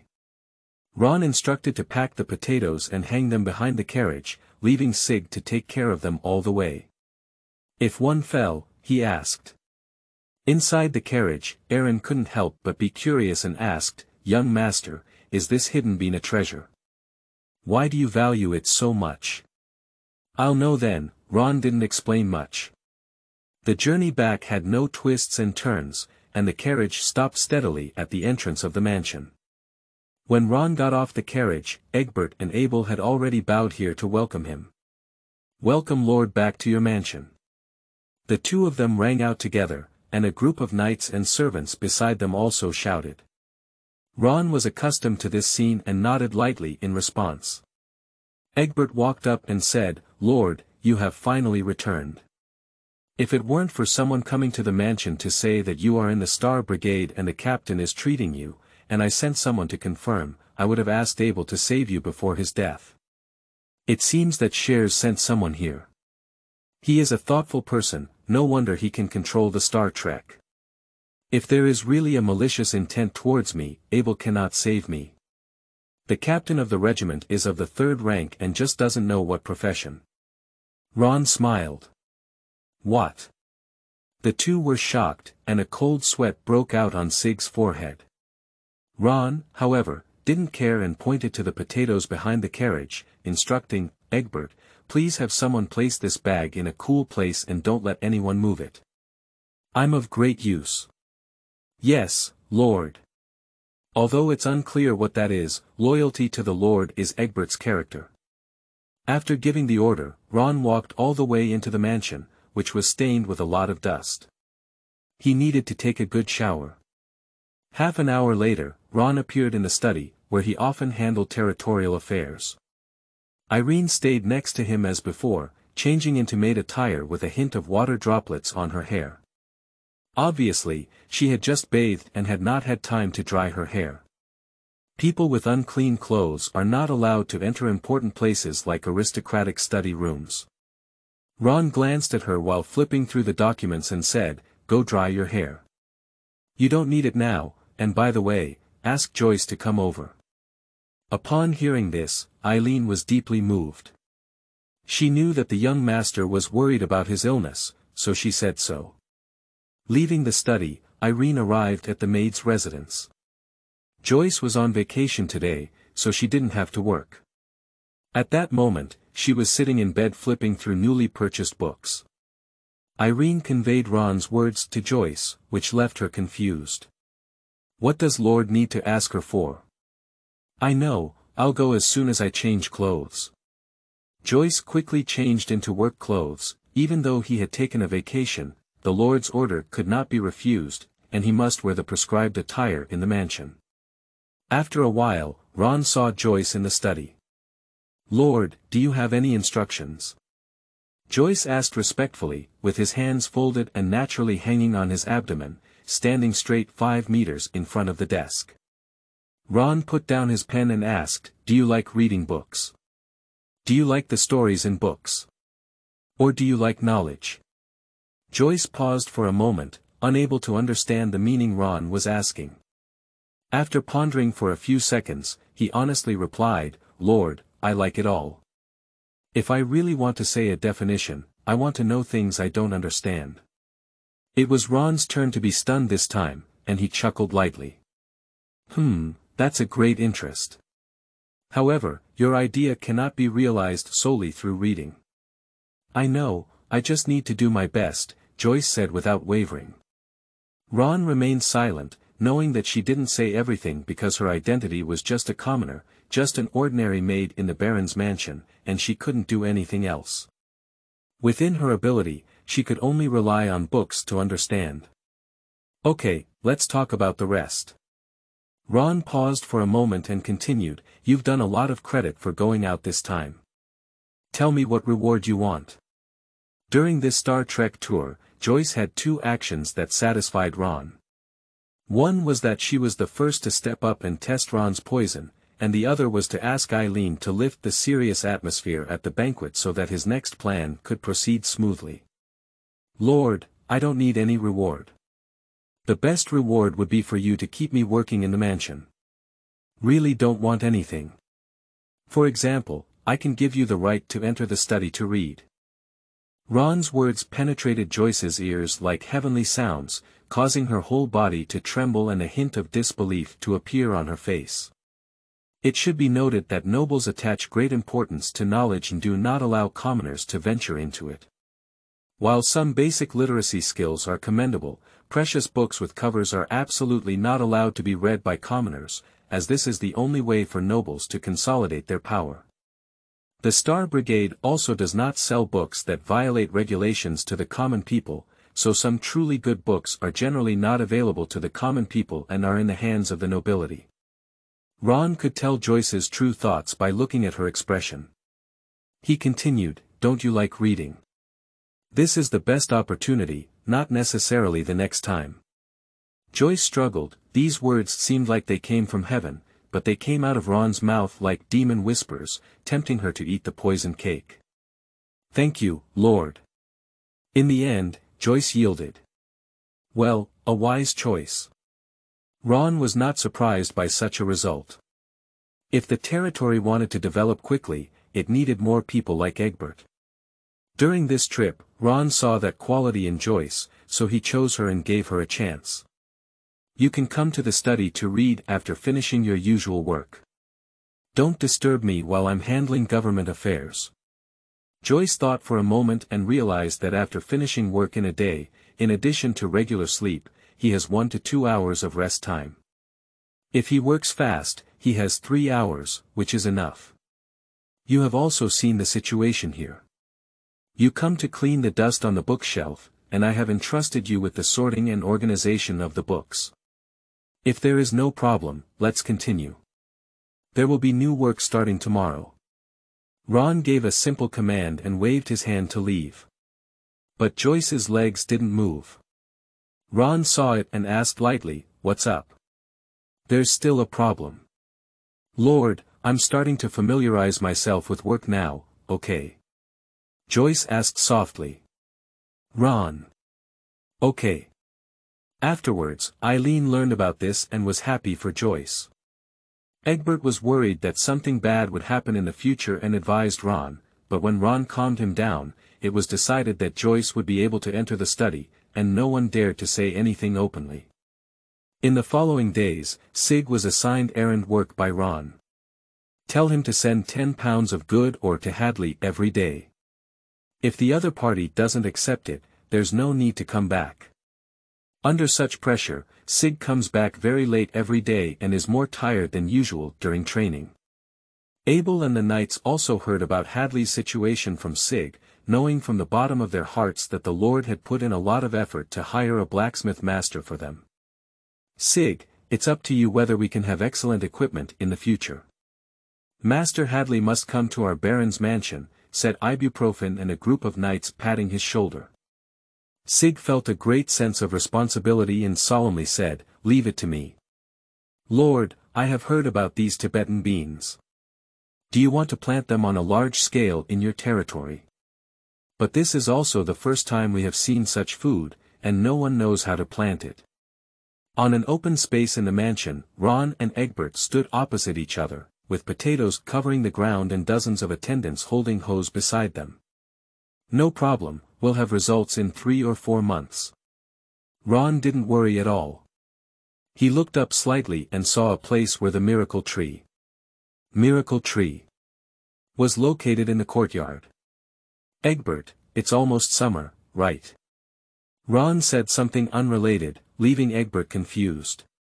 Yes, Lord, it's also the final deadline for you to go to the capital. Let's start, let's all plant it. Ron waved his hand and a group of attendants began to wave their hoes, cultivating farmland and growing potatoes in the courtyard of the mansion. Ron stood not far away watching, but in fact, he was pondering. About 4 months later, the potatoes planted will mature. These mature potatoes will not be used for consumption, but will be distributed as new seeds to the people for replanting. This requires new fields, and he asked Egbert that there were no such fields in the territory, so people needed to cultivate new ones. Ron had a choice in his heart, which was the road from Baron's mansion to Coat Town. There were some trees along the road, but not many. After a few months of logging, the trees should be cleaned up, and when they were cultivated, they would be very suitable for planting. He told Egbert his thoughts, but Egbert said, Lord, this requires a great deal of manpower and material resources. Even if the Baron's mansion provides this money, it may not necessarily recover the cost in the end. Ron chuckled lightly, money is important, but I value future potential more. Egbert, believe me. Since Lord said so, I will fully support you. Egbert immediately changed his tone and chose to support. Lord, then I will go down and arrange this matter. Well, go ahead.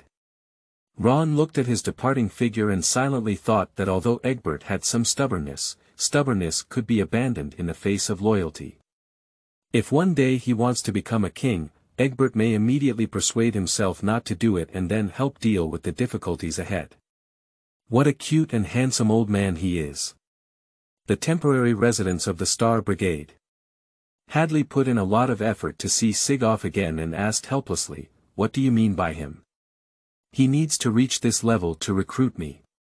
Walton asked Shares, Captain, are blacksmiths really more popular than cooks? Shares has a black line on his head. Walton, don't doubt yourself. And Hadley, as I've told you, that lord is not easy. If you really choose to marry him, it won't be a bad thing, said Chelsruo with a hint. Hadley snorted, I think he's quite simple, cunning and arrogant, just like a hateful aristocrat. He pretended to be a commoner and lied to us. Shares, you still speak for him. What if I say he did it on purpose? Shares smiled mysteriously, causing their hearts to pause for a moment as if they were being grabbed. I guess this lord's initial intention was to come to me. Hadley, you were just passing by, but he never revealed his intentions from beginning to end, and his depth of thought is particularly rare. Shares looked serious. Hadley's heart tightened and he exclaimed excitedly, if I hear you say that, then I can't agree. Walton also spoke for him, yes, if what the captain is saying is true, then this lord is very terrifying. We cannot have more contact with him. Shares shook his head and said to Hadley, I think he will have other ways to keep you here. Sending you or is just the beginning. No, Captain, didn't you say his target was you before? Walton said strangely. Yes, he got the answer he wanted to know. At first, he dressed up as a wealthy businessman to see if our Star Brigade treated us equally and if there were any other purposes. Then he exposed his lord's identity and attitude. Walton. Wait a minute, didn't you expose his lord's identity as the captain? It was the lord who said it himself that day. Shares shook his head and explained, this is Arnold's territory on the border of the kingdom of Carol. There is no adventurers' guild, and caravans rarely come here. If it were in the capital, some wealthy merchants would hire knights to protect them, which is common. But in Arnold's territory, the only place where knights can accompany is the Baron's mansion. Upon hearing Chelsea's analysis, Hardy and Walton's faces changed again and again.